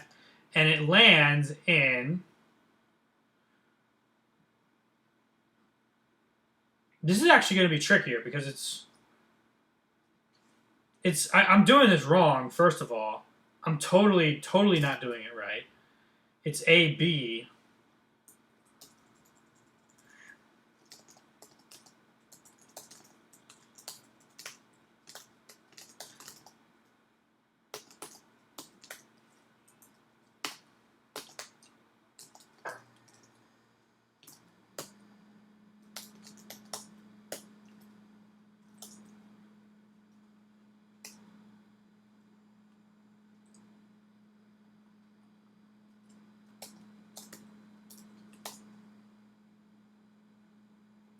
Alright, so that's basically working.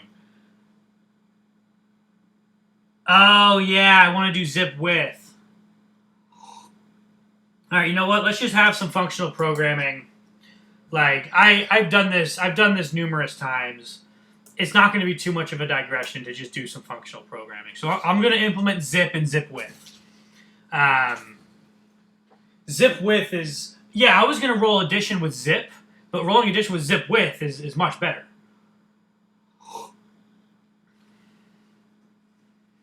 Let me do zip because it's not in the standard library.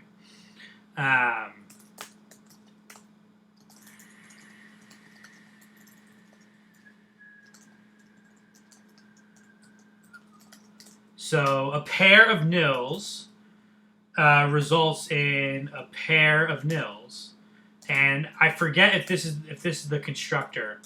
How do you construct?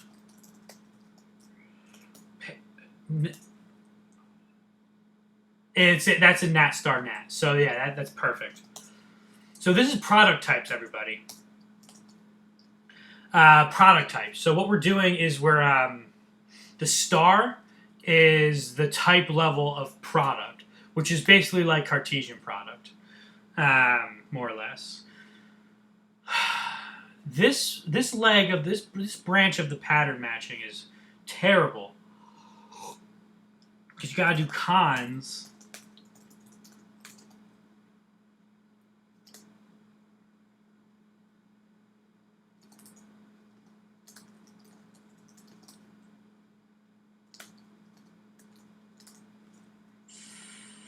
Cons B, y prime, Sn prime, y's prime goes to cons A times B, and let me hit enter once because my type is so big. Cons A times B of, what was I doing? Cons of type A times B. This bad boy, which is going to be x prime comma y prime. And this is going to be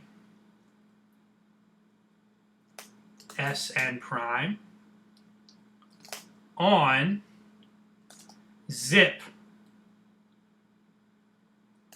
X is prime, Y is prime. And it actually doesn't need n prime because it's not. It's going to infer it.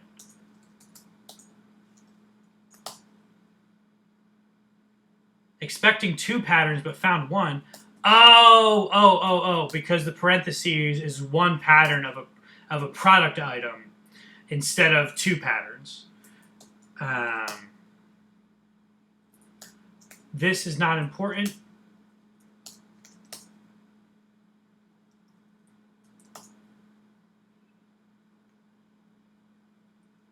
Oh, n prime is bound too many times, huh?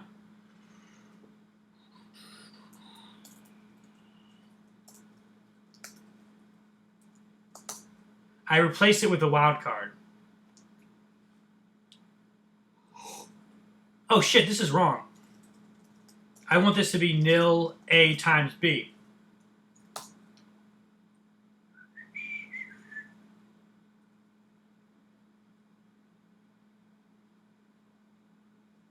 Oh, I need to do exhaustive pattern matching, y'all. I need to do exhaustive pattern matching. It's funny. This is an interesting side note about just functional programming. Is that like because these are the same length, should I not implicitly know that? Like, if you can't read this, non-exhaustive pattern matching, no pattern found for nil cons, and I would also need to do cons nil.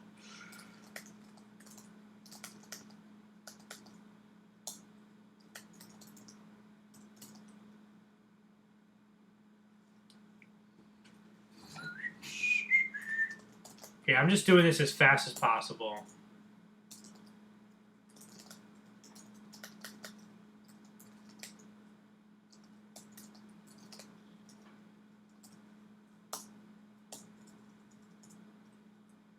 Is this going to work?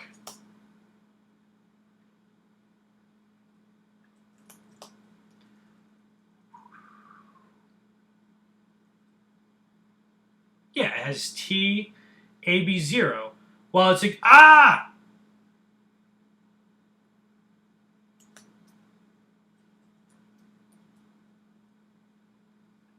have type what? Oh, you know what? You're absolutely right.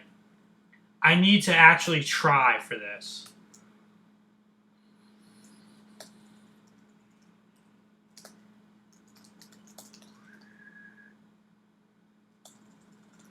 This is difficult.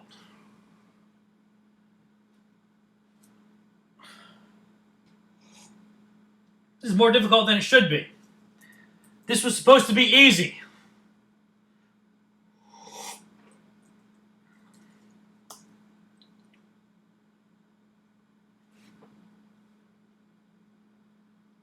This is impossible. Zip, I don't think zip works in...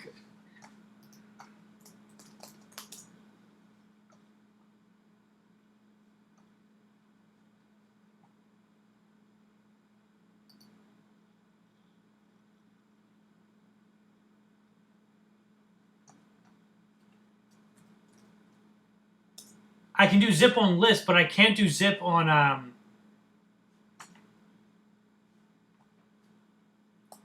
Y'all, I don't think I can do zip on vec. I'm literally tempted to believe that zip on vec doesn't exist. Am I giving up too quickly? Because I need some feedback here. Does zip on vec exist? If you can do add on vec, you should be able to do zip. Well, that's right, because pattern matching on pair... Thank you, Gerard. Pattern matching on pairs is messed up. In this case, because...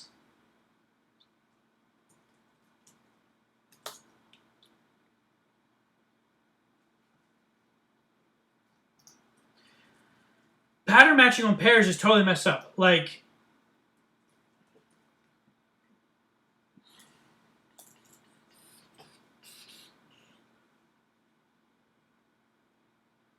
we know for a fact. Oh, here we go. We got Stack Overflow. We're gonna. Should we cheat or should we tough it out ourselves?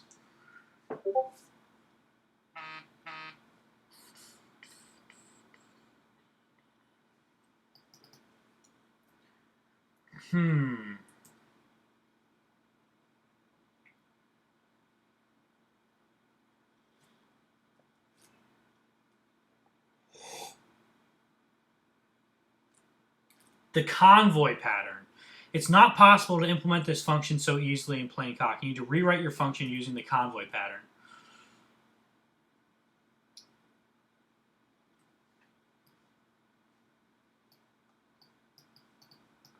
Yeah, this makes sense. I've been here in software foundations.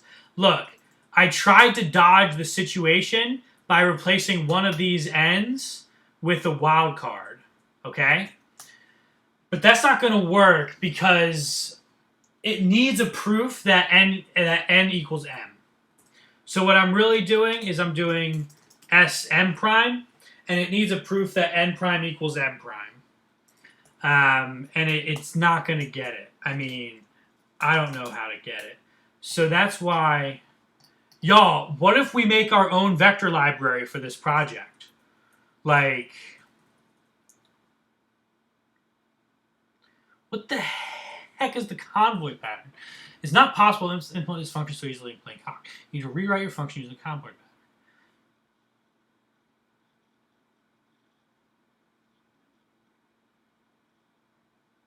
We can't do it with lists.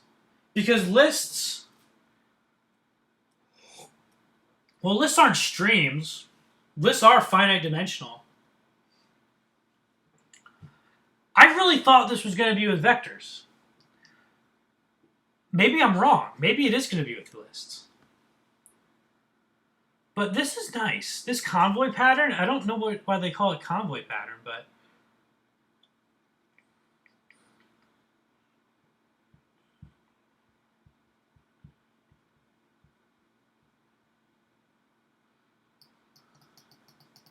Yeah, maybe just do it with lists. Let me try zip width. I'm going to run into the same problem, aren't I?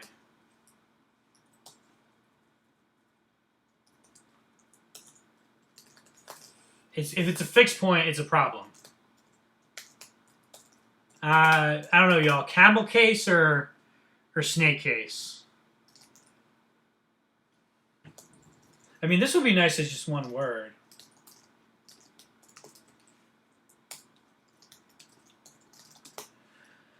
Yeah, like in list, zip doesn't assume that they're the same length.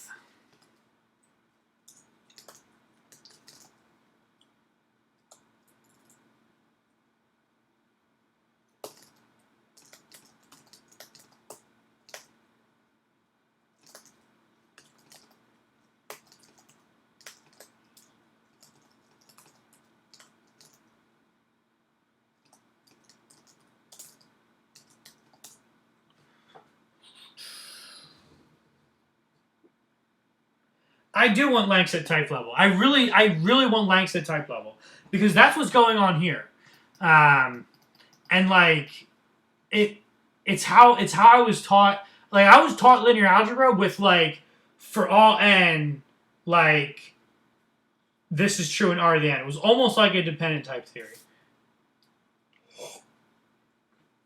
I want lengths at the type level. I feel like I should have them. Although for theorems, you could just put in length L equals n in the middle. No, that's messy. That's messy. I don't like that. It's a runtime proof obligation, and I don't want more runtime proof obligations.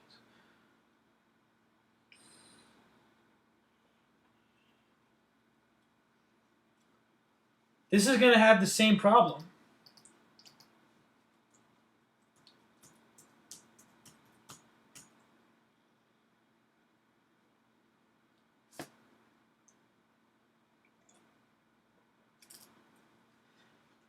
All right, let's go back to reading this.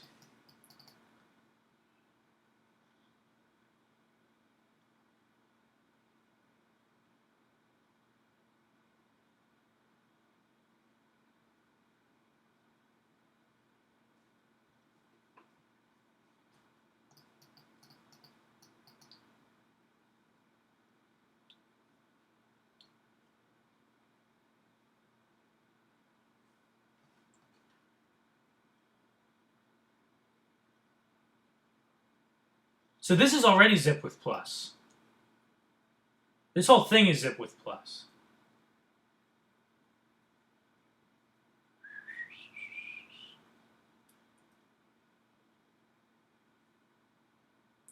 You need to make your match return a function in order to propagate the relationship between indices.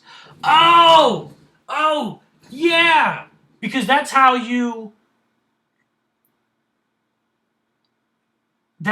make it 1n instead of a lacking proof obligation that n prime equals n prime. It's great. I love it. I love it.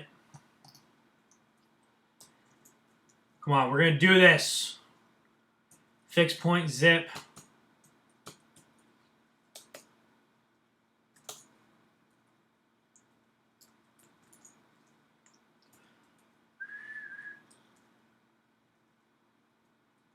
It's not going to work. What the hell did they do here?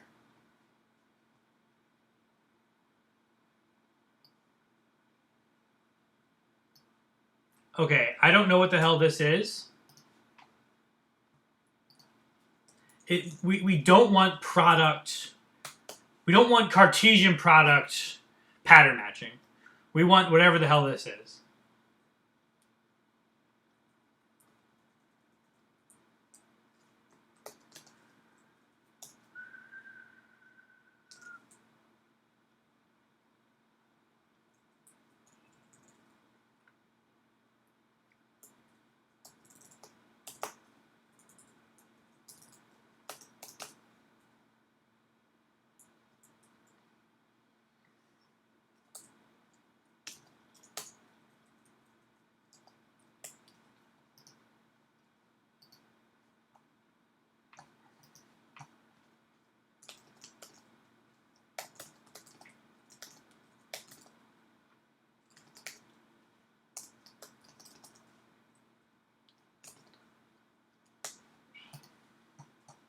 Okay, so here's what we're doing. I don't know what this is. I've never heard of the return keyword. But it's basically, we're basically returning a function from our pattern match, even though what's the signature? But even though the signature of the fixed point is returning a vector. That I would not have guessed. I would not have guessed that at all. Holy moly. T.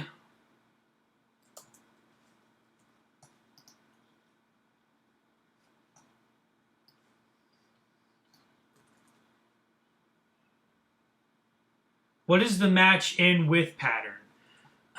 That's, I mean, we're not, oh, in, yeah, in. No, I don't know what in is.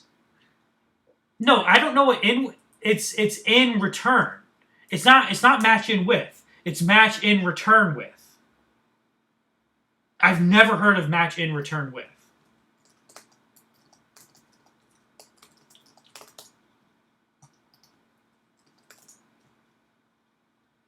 Extended pattern matching.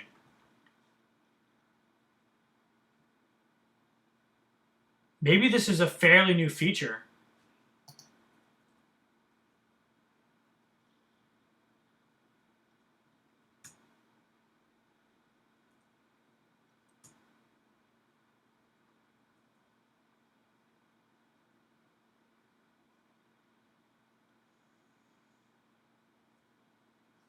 Oh, wait, why don't I just return?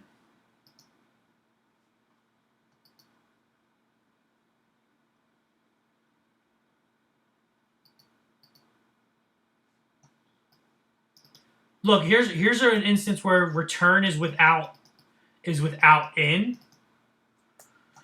I don't know, y'all.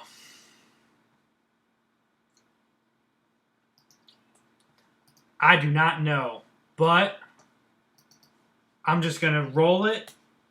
I'm gonna roll it and find out. We're gonna roll it. That's a trailer. That's the trailer or the movie from. There's a movie where someone like rolls over an airplane.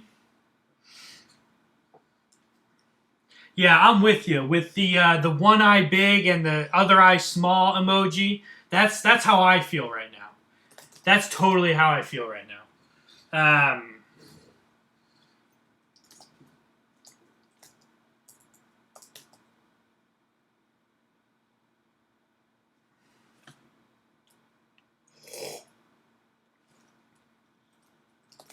Check head.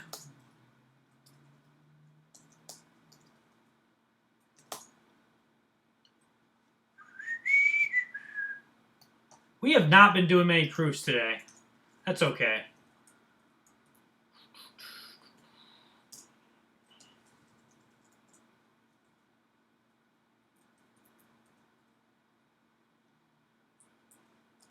X prime, X is prime with fun, Y is prime.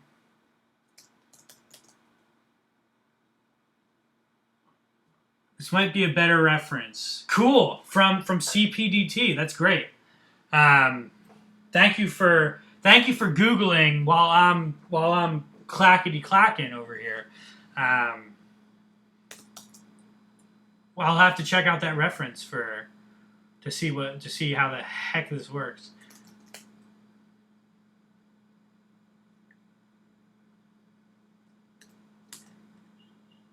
X prime, comma, head, Y's prime, zip, X's prime, tail. Oh my God, I'm seeing it now. I'm seeing it. It works. I buy it now.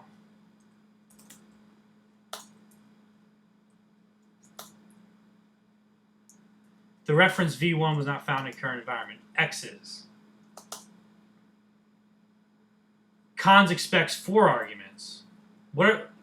Oh yeah, Sn. You know what? I'm just going to say n prime. And this is going to be n prime. So here I'm constructing the item of the product. The item of type A times B is being constructed there. This is functional programming right here. Why the hell is this wrong? That should not be wrong. That should be correct.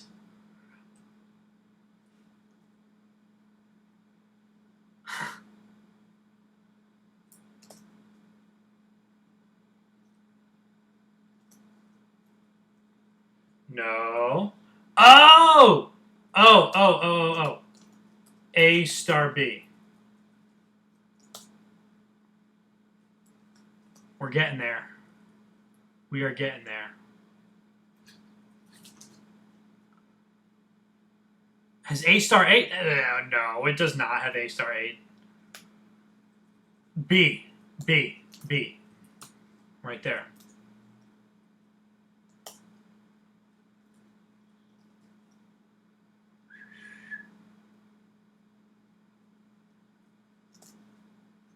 Oh, come on!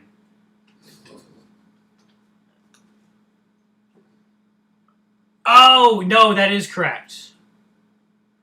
That is correct because cons doesn't have implicit. Cons doesn't have implicit.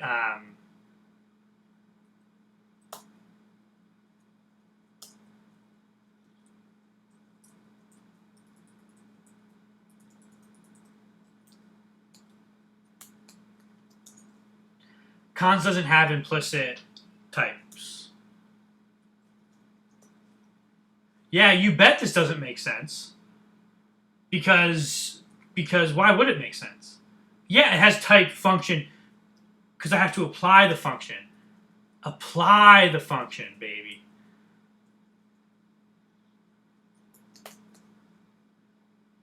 Watch this. Watch this. Lies. Or maybe I need parens.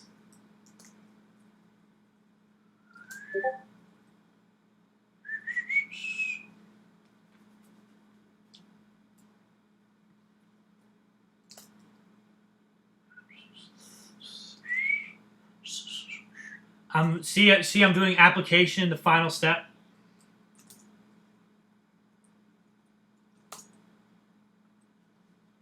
Apparently not.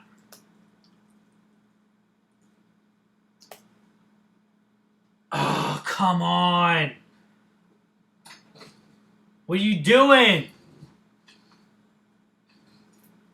Oh, it's nil B. It's nil B.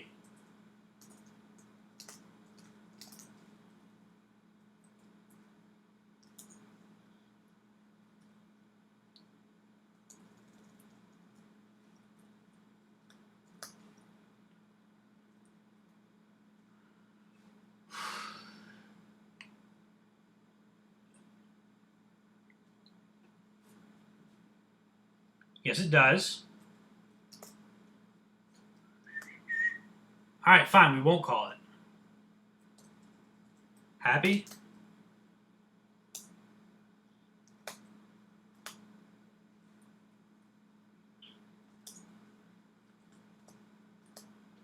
Let me just make this bigger because we don't need goals because we're not writing proofs.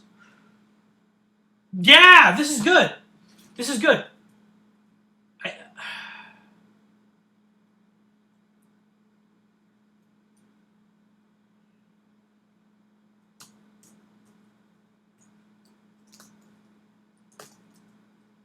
Let me try this. Let me see if this is what we want to do.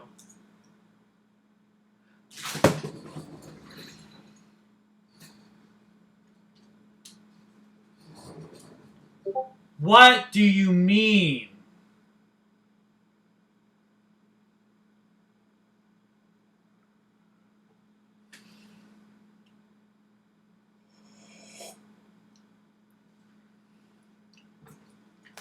This is incredibly important, everybody.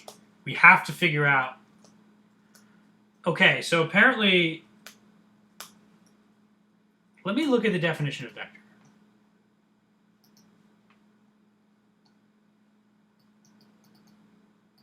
No, there's only two.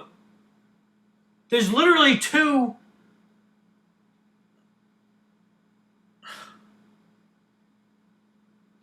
Why would it need a branch for cons? Is this making sense?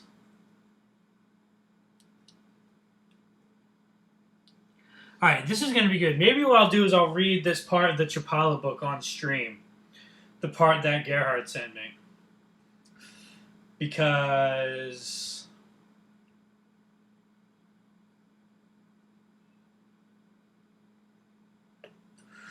if I understood the match in return with pattern better, the pattern matching pattern.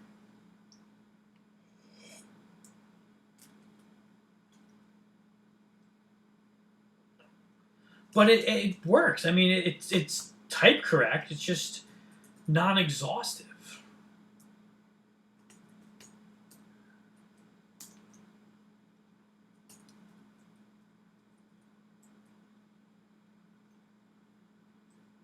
Let me try this.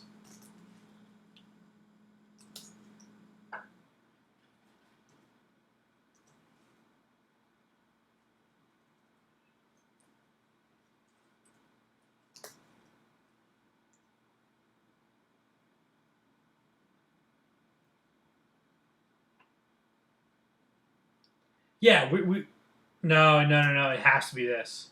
It has to be this.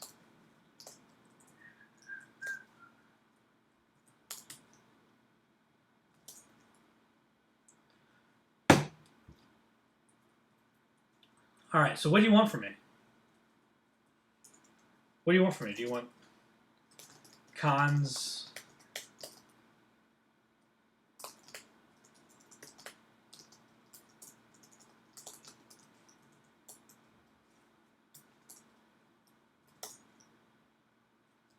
I see no reason why this shouldn't work.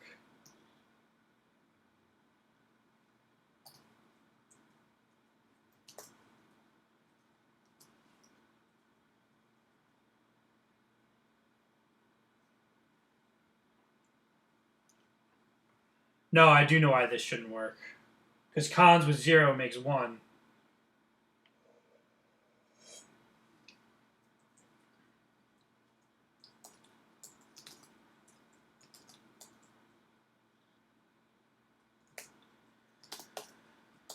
Yeah, I probably do, but that's probably not my problem. But here's the thing: is the function is just tricking it because I'm applying the function right away, so it's evaluating to the same as if I didn't put a.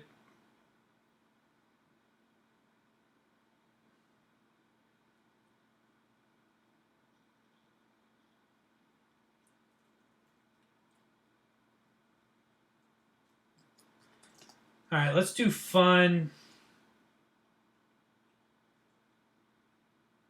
Y prime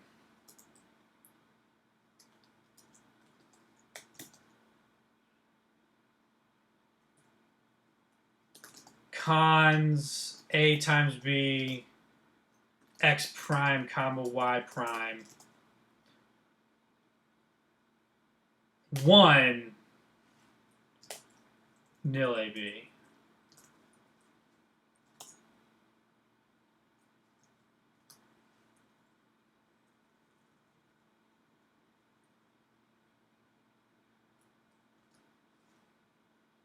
No, it's got to be this.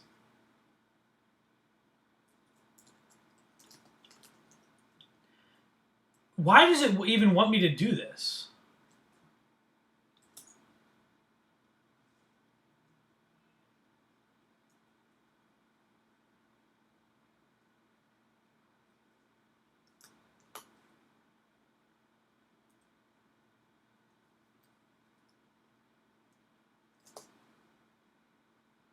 Oh, come on.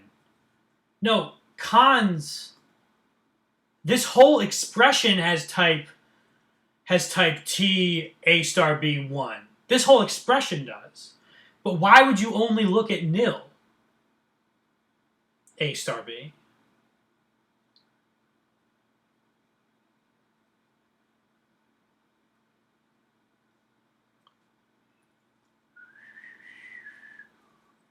All right, what happens if I replace SN with an underscore?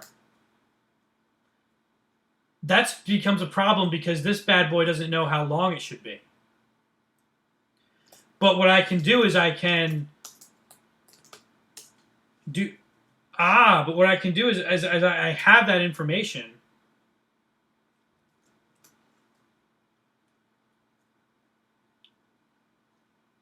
SN naught. So it infers there's some N naught, and then it would need a proof that N is equal to S sub SN naught. So that's what happens.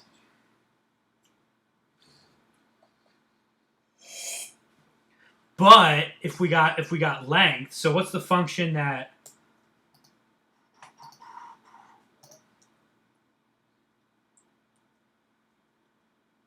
it's going to be down at the bottom?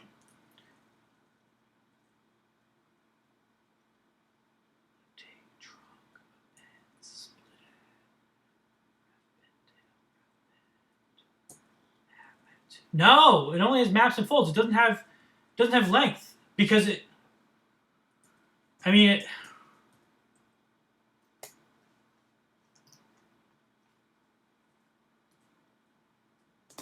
N.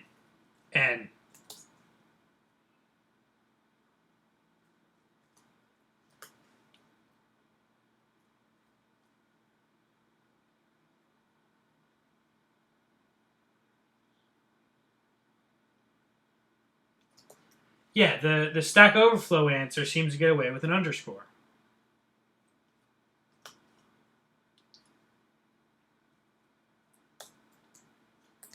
Bamboozled is the word, okay?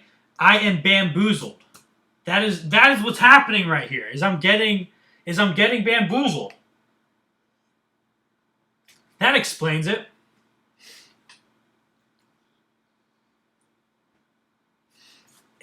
You know what bamboozles me is that it wants this third line, is that it's considered non-exhaustive. How can that be? All right, we're doing it. We're reading Adam Chapala. Here's what I think. Here's what I think. I mean, Vec is clearly a two constructor phenomenon, right? So the pattern matching with two branches should be correct. When I don't have this third branch, what happens is it tells me I need that third branch. I need cons underscore underscore 0. There's no reason it should need that. But unless there's something fishy going on with match in return with. So what we're going to do is we're going to go into my stream manager. We're going to click.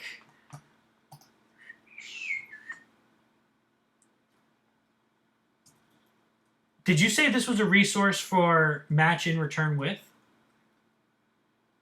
It looks like oh, it does. It has it in there. Okay, here we go. We're just going to read this thing top to bottom. Okay, subset types and their relatives. Convoy pattern, whatever. Yeah, why do they call it the convoy pattern? I've never heard of that before. I've literally never in my life heard of the convoy pattern. Subset types and their relatives help us integrate verification with programming. Though they reorganize the certified programmer's workflow, they tend not to have deep effects on proofs. We write largely the same proof as we would for classical verification, with some of the structure moved into the programs themselves. It turns out that when we use dependent types to their full potential, we warp the development and proving process, even more than that, picking up free theorems, to the extent that often a certified program is hardly more complex than its uncertified counterpart in Haskell or ML. In particular, we've only scratched the tip of the iceberg that is Cox's inductive definition mechanism. The inductive types we have seen so far have their counterparts in the other proof assistants that we surveyed in Chapter 1. This chapter explores the strange new world of dependent inductive data types outside prop, a possibility that sets Coq apart from all the competition not based on type theory. Many introductions to dependent types start out by showing how to eliminate array bounds checks. When the type of an array tells you how many elements it has, your compiler can detect out-of-bounds dereferences statically. Since we are working in a pure functional language, the next best thing is length index list, which the following code defines. IList, nat, into set. Yep, that's about right. It's not polymorphic, but it's what we're working with. It's totally what we're working with. Wait a minute. Why is this type? Oh, variable A set. IList, nat, set. No. This is sequences. This is the type of sequences.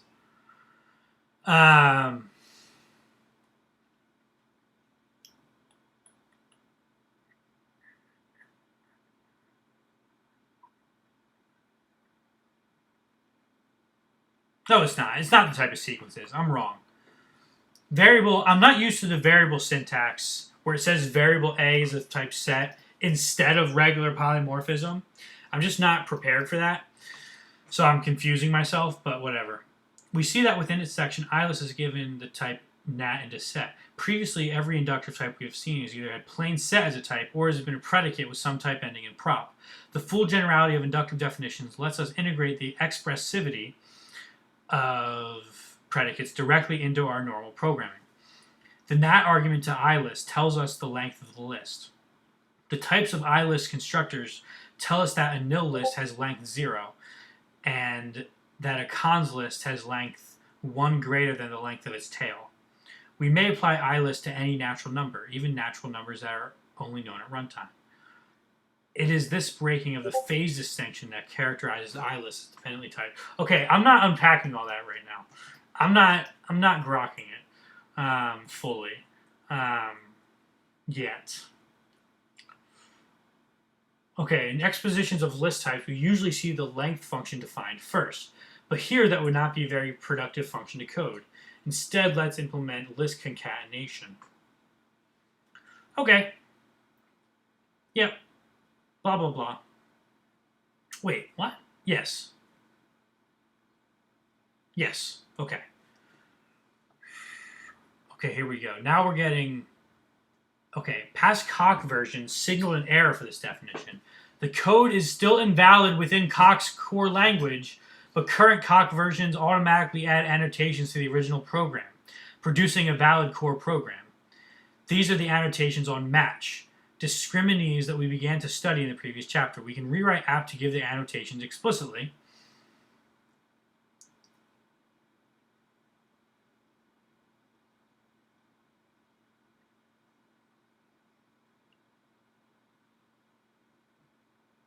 That's not helping. Using return alone would allow us to express a dependency of the match result type on the value of the discriminant. What in adds to our arsenal is a way of expressing a dependency on the type of the discriminant. Specifically, the N1 of the in clause above is binding occurrence, whose scope is the return clause. We may use in clauses only to bind names for the arguments of an inductive type family. Okay. We may use in clauses only to bind names for the arguments of an inductive type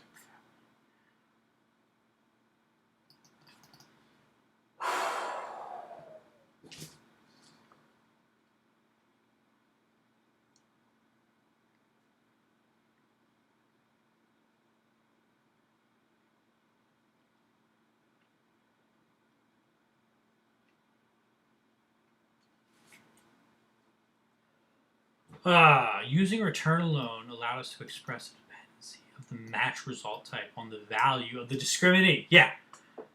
Yes, absolutely. But the match result type is given up here. So why would it be given there?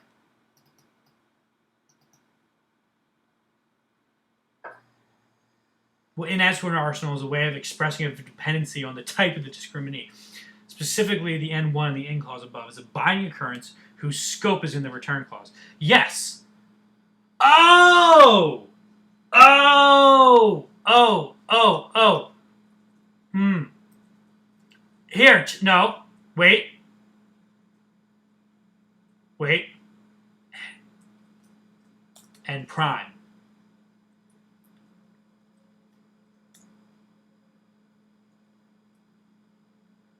Here, I don't want a name collision.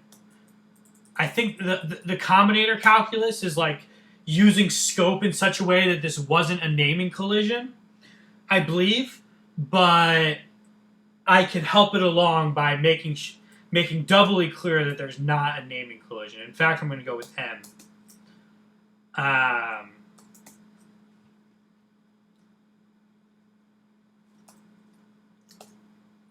Is it TAM?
No, that's not going to be right.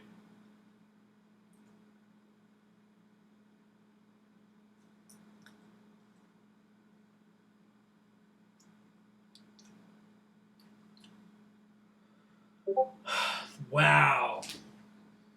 Zip on dependent vectors. I'm going to keep reading.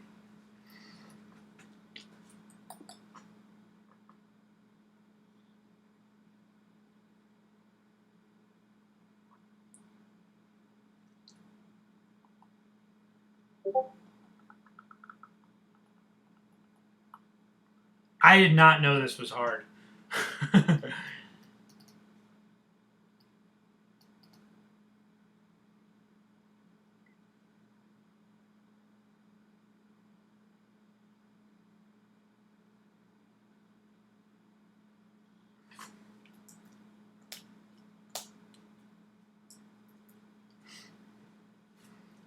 Okay.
So it's going to infer that m is equal to n because it's going to infer, it's going to look at the type of x and it's going to draw out the n from that.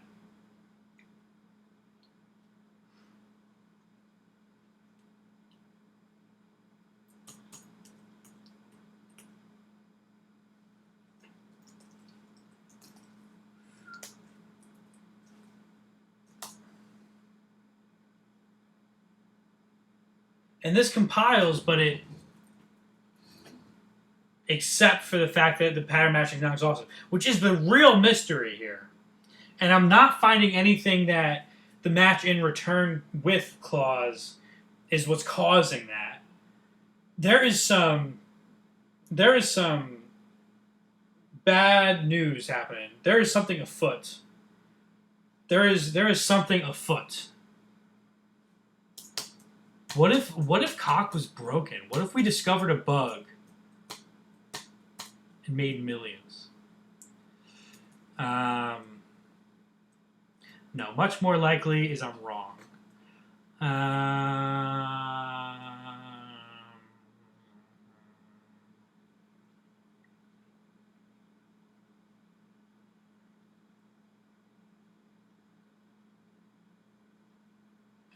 That makes no sense.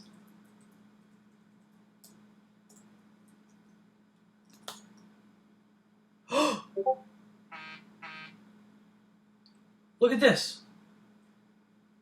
It makes no difference whether I put the y's here so that this combinator gets actually called. But if I leave this combinator not called, not only does it type check, which makes no sense to me, but I have the same non-exhaustible pattern matching. No clause found for...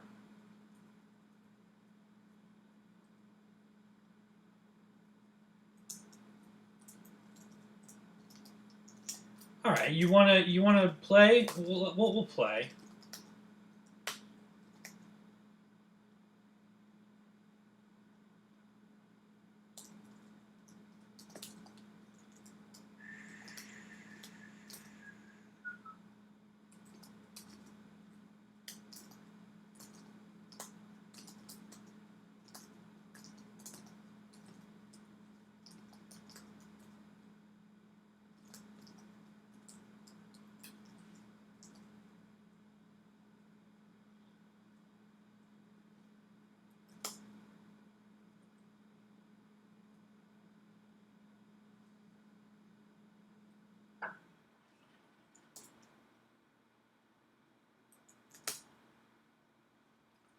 I'm getting real tired of this.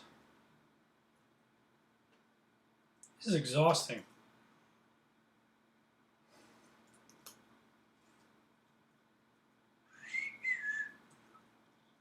It's doing me a bamboozle. I'll give you that. I have been bamboozled.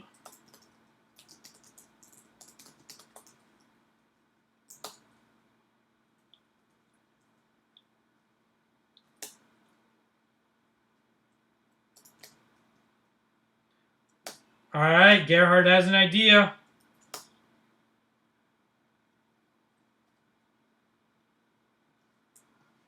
That's right. I mean, we are doing zip with.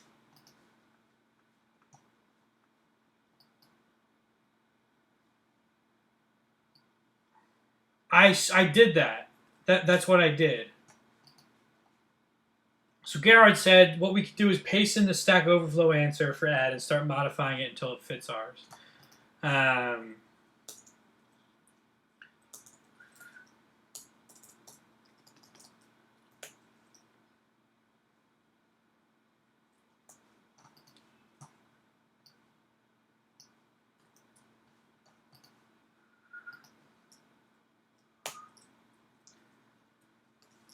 Okay, so for us, cons is just regular cons. I prefer to call it x prime and x is prime. No, but their cons didn't put in the n. Oh, you know what? Check this out. This lands in nat arrow type. This lands in nat arrow type. And if you look at the standard library, this also lands in nat arrow type. So you know what? Never mind. Totally never mind.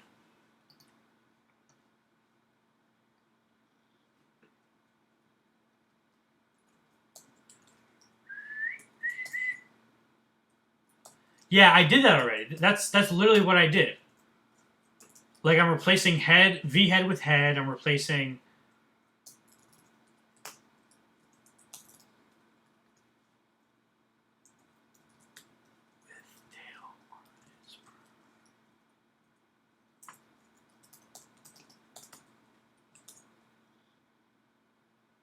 the constructor expects 4 arguments. Therein lies the problem. Oh! Wait. Wait.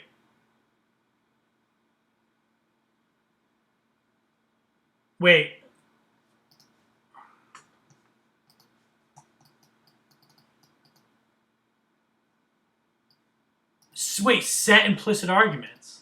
What the hell is that?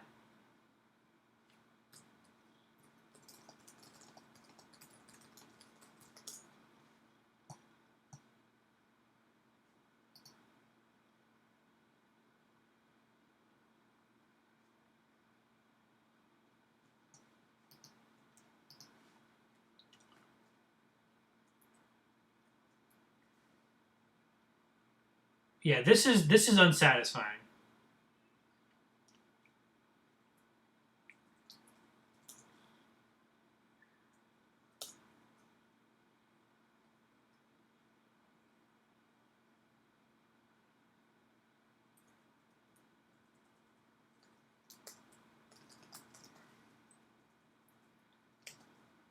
But wait.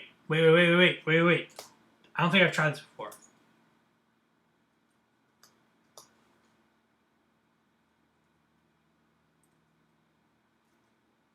Oh.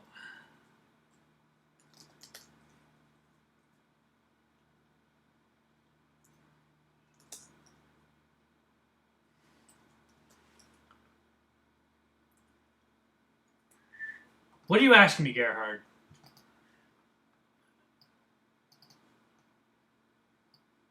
VP add takes an implicit nat, which is the length, 2 vectors, which are equal length, and returns a vector, which is of that length. All right, let's take a break. And by break, I mean zip width.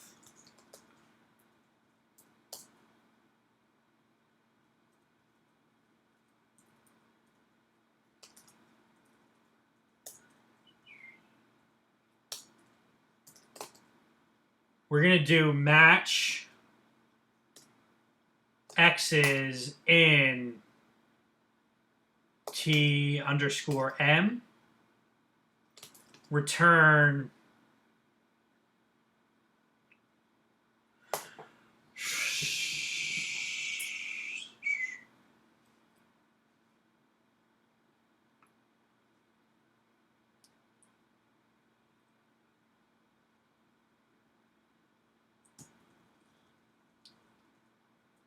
TBM arrow TCM with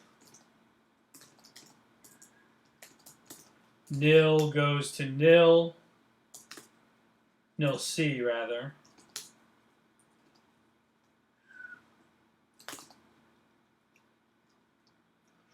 Cons don't need it. X prime.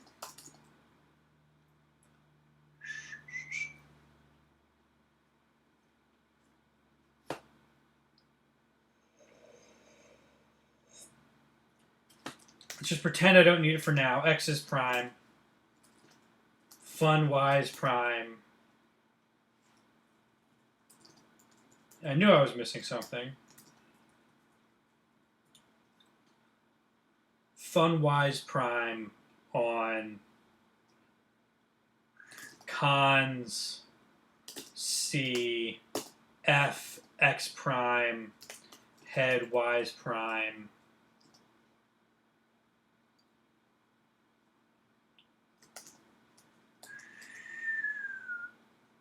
zip with f x's prime tail y's prime, and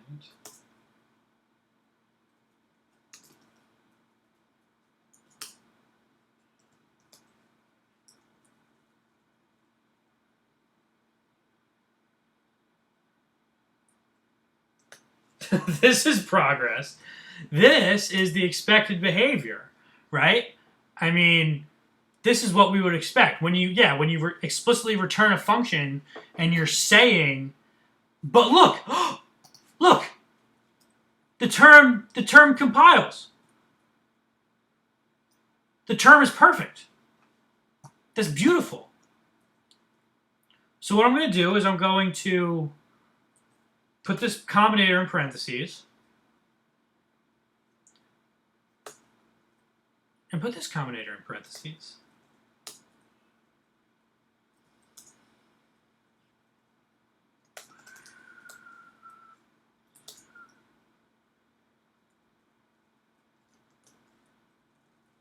Doesn't help. Oh, come on. I have never been more bamboozled in my life.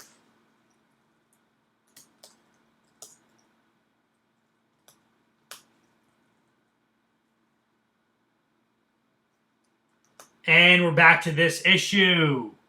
Very nice. Very nice. How does it know?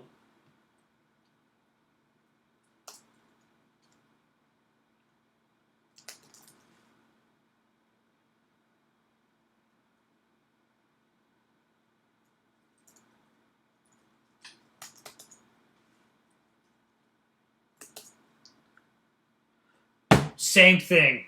Non-exhaustive pattern matching. Woo! Baby. This is... Can you believe that, like, we spent, like, I think over an hour. I think it's been over an hour on this. On just zip and zip with. So, yeah, back to what I was saying. Addition is defined by adding the corresponding coordinates.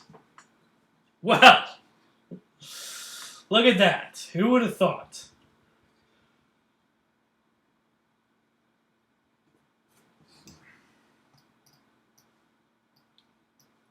Addition is defined by adding the corresponding coordinates. I mean, there's no way I would have been able to do this without zip or zip with.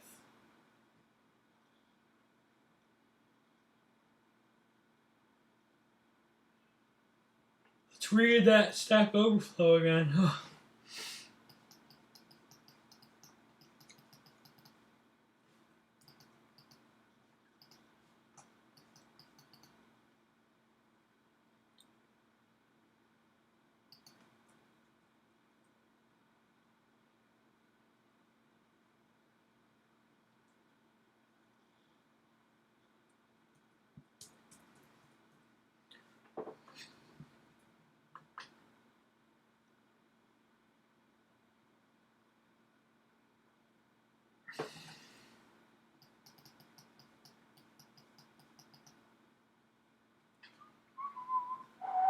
This is interesting.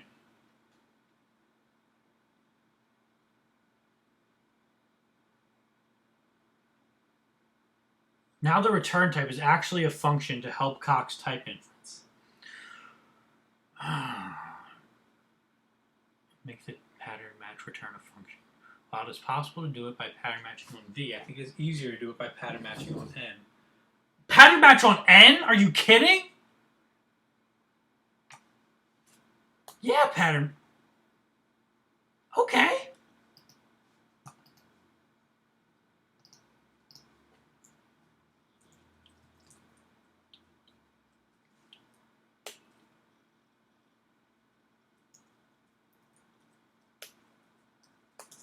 They're working with a very different problem. Match N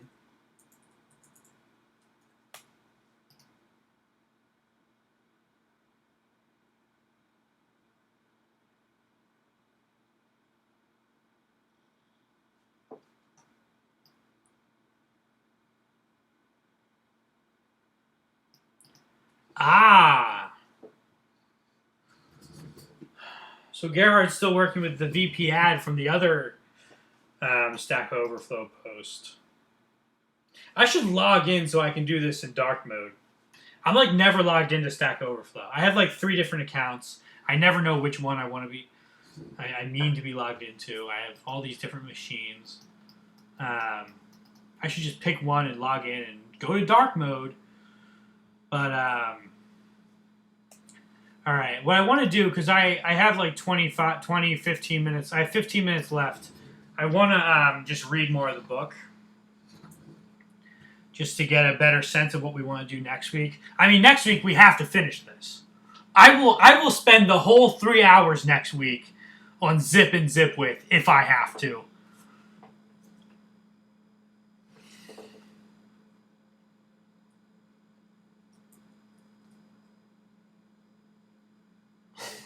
Let's do it. Let's do it. Let's just try this.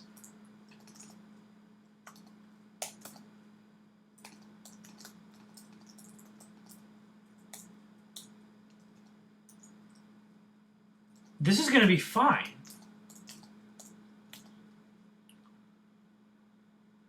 Ready?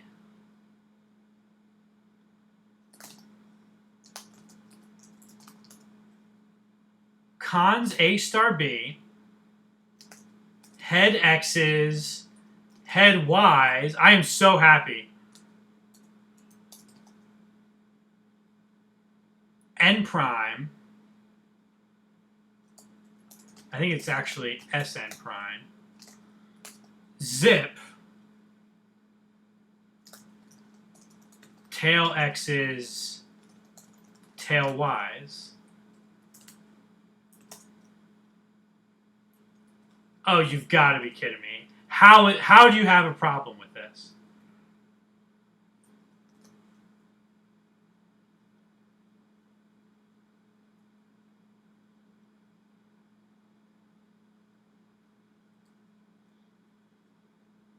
Oh, it does have a problem with this. Because it won't know.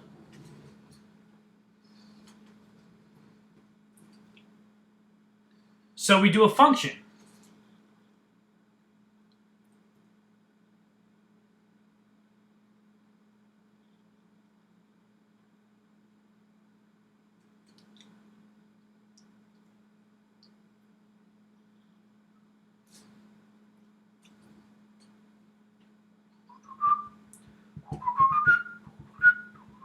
Here's what we do. Here's what we do. Here's what we do. Here's what we do. Here's what we do. We remove implicit, right? We put the colon here. We remove the names X's and Y's.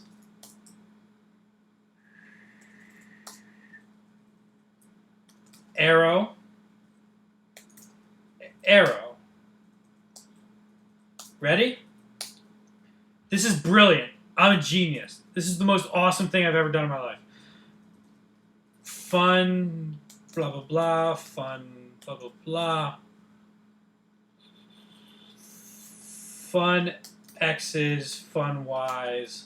Are you watching this, Gerhard?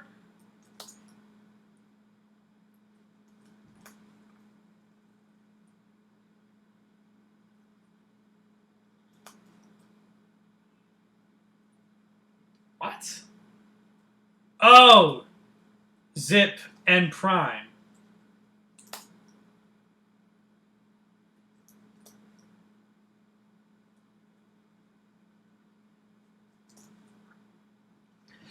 We still don't have a proof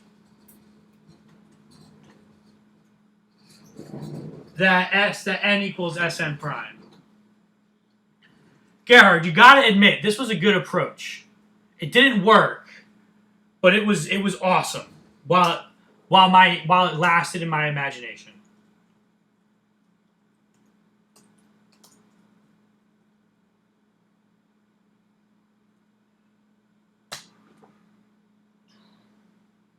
I think we want n to be non-implicit.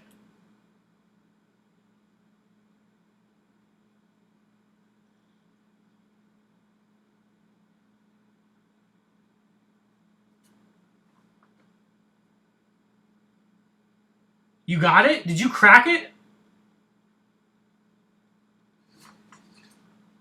You cracked zip width? I'll use your zip width. I don't know. I kind of want to... I've come this far. I want to...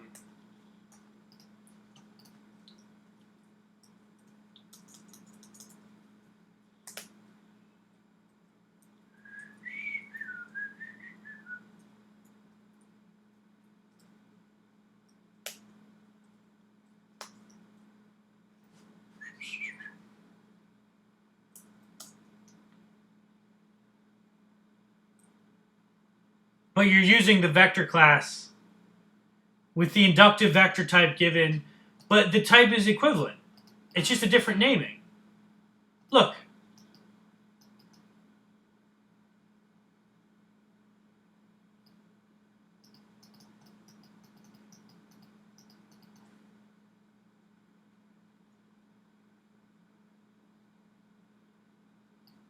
The only difference is the set implicit arguments. Where is my standard library? Hold on, there is a difference.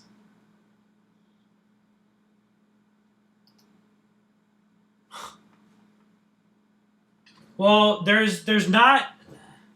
There's a subtle difference.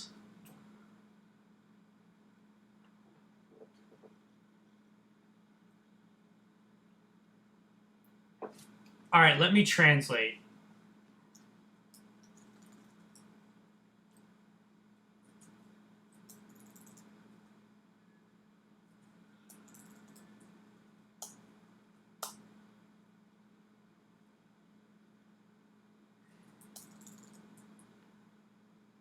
And see what happens.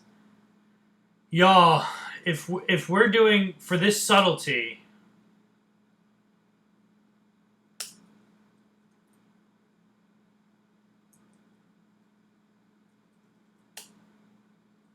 end v2, what the hell does end v2 mean?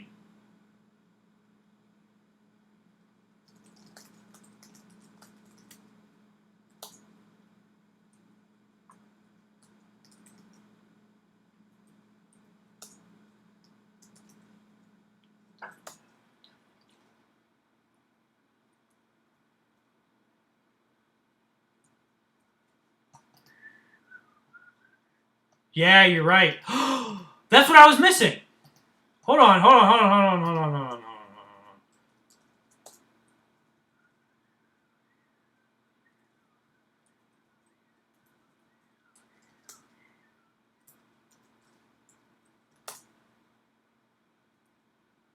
No, it's not going to work.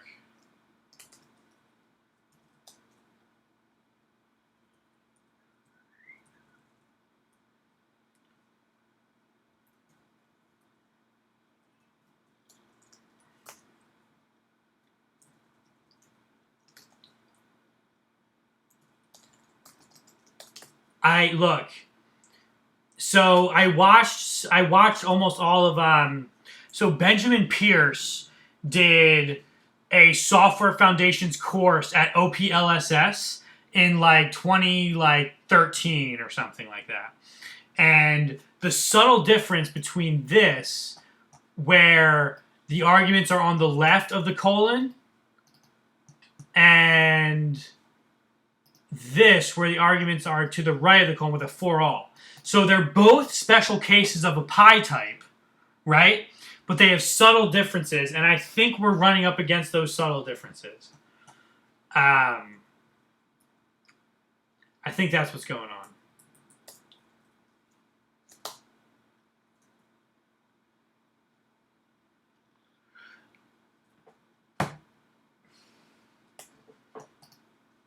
They're able to do it because we don't have an implicit n. We don't have an implicit n. We have an explicit n. And that makes all the difference.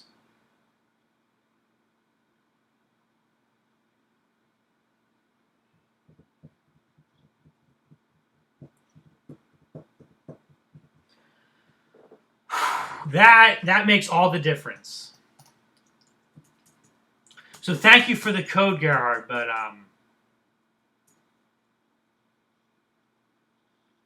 it's not happening because I'm using the standard library.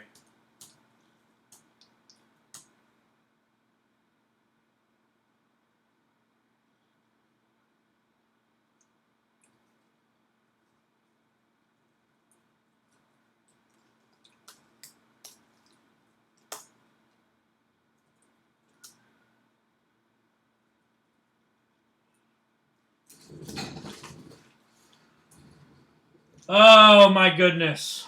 All right. Yeah, so next time we're going to have to crack this or we're going to give up.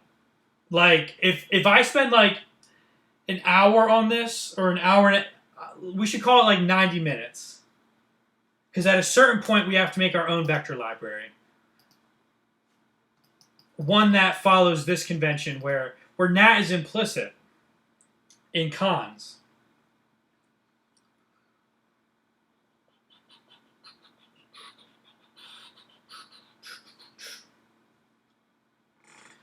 Yeah, I would hate to make our own vector library, but that's going to take up all our time next time if that's what we're doing. But I'm going to spend another 60 to 90 minutes working on this next on Sunday, a week from today. I'm going to spend another 60 to 90 minutes working on zip and zip width. And if that doesn't work, I'm going to roll my own vector library for this project.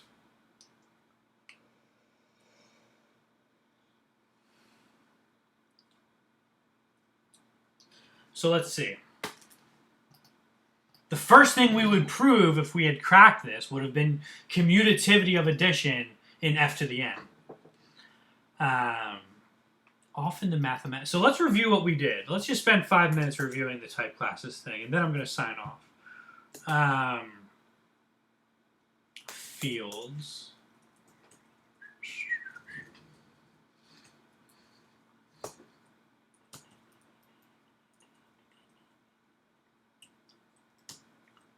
For this. So this was nice. So how should I organize the files? Should I put the classes all together? Or should I have them broken up with instance declarations? No, I should put the classes all together.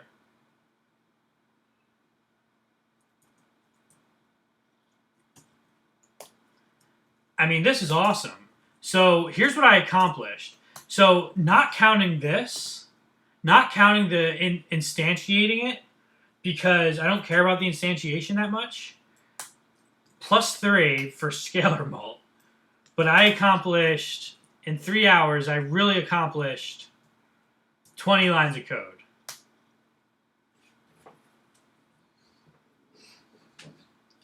"20 lines of code. Not bad. Proven stuff takes time. Proven stuff. Okay. I'm glad we learned about type classes. I'm pretty happy with that solution. Scalar mult looks really nice. I can put any field in there, and scalar mult will look really nice.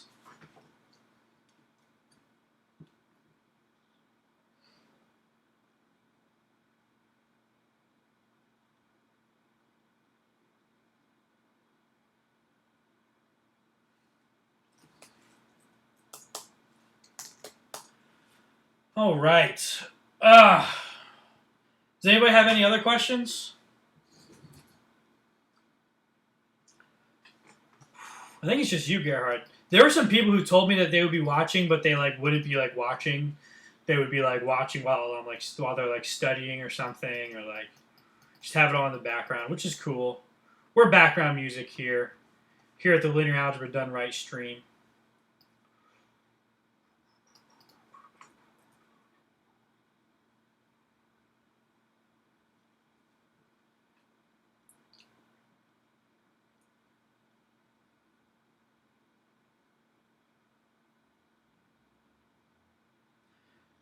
We're going to want to make a scope for vec scope.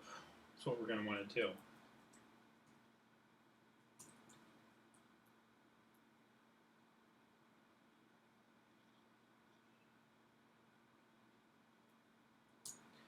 So yeah, we're probably going to keep doing x's for vectors. I don't know. Should I just let x... Yeah, maybe I should let x equal the vector name. Yeah, this was fun, Gerhard. I'm glad you came. I mean, you were a huge help. I really can't do it alone, to be completely honest. I need like it takes a village. It takes a village to implement linear algebra done right in Coq.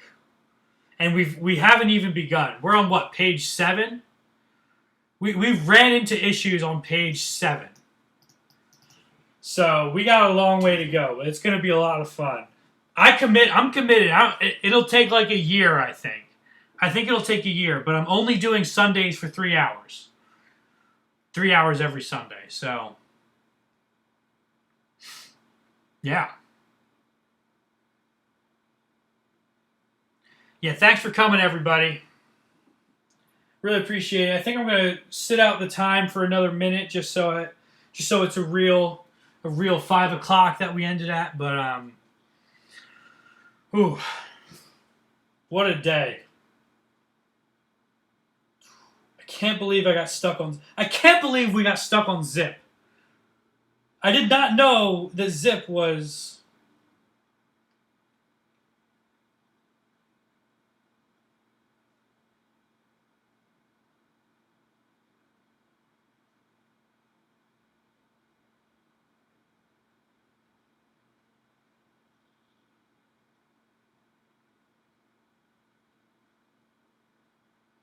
I did not know that zip was going to be that bad.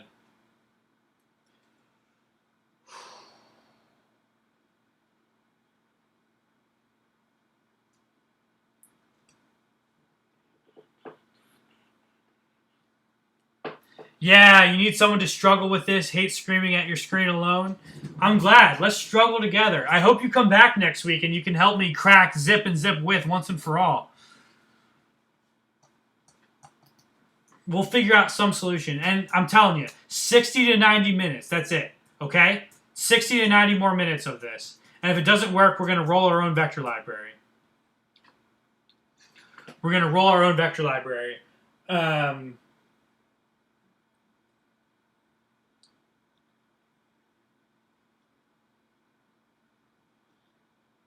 And that'll be nice. Maybe it'll interface with my type classes a little better.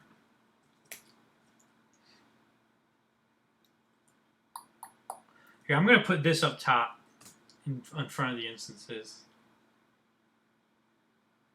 Once again, I just want to give credit where credit is due to the awesome resources I used. Everybody should read Software Foundations.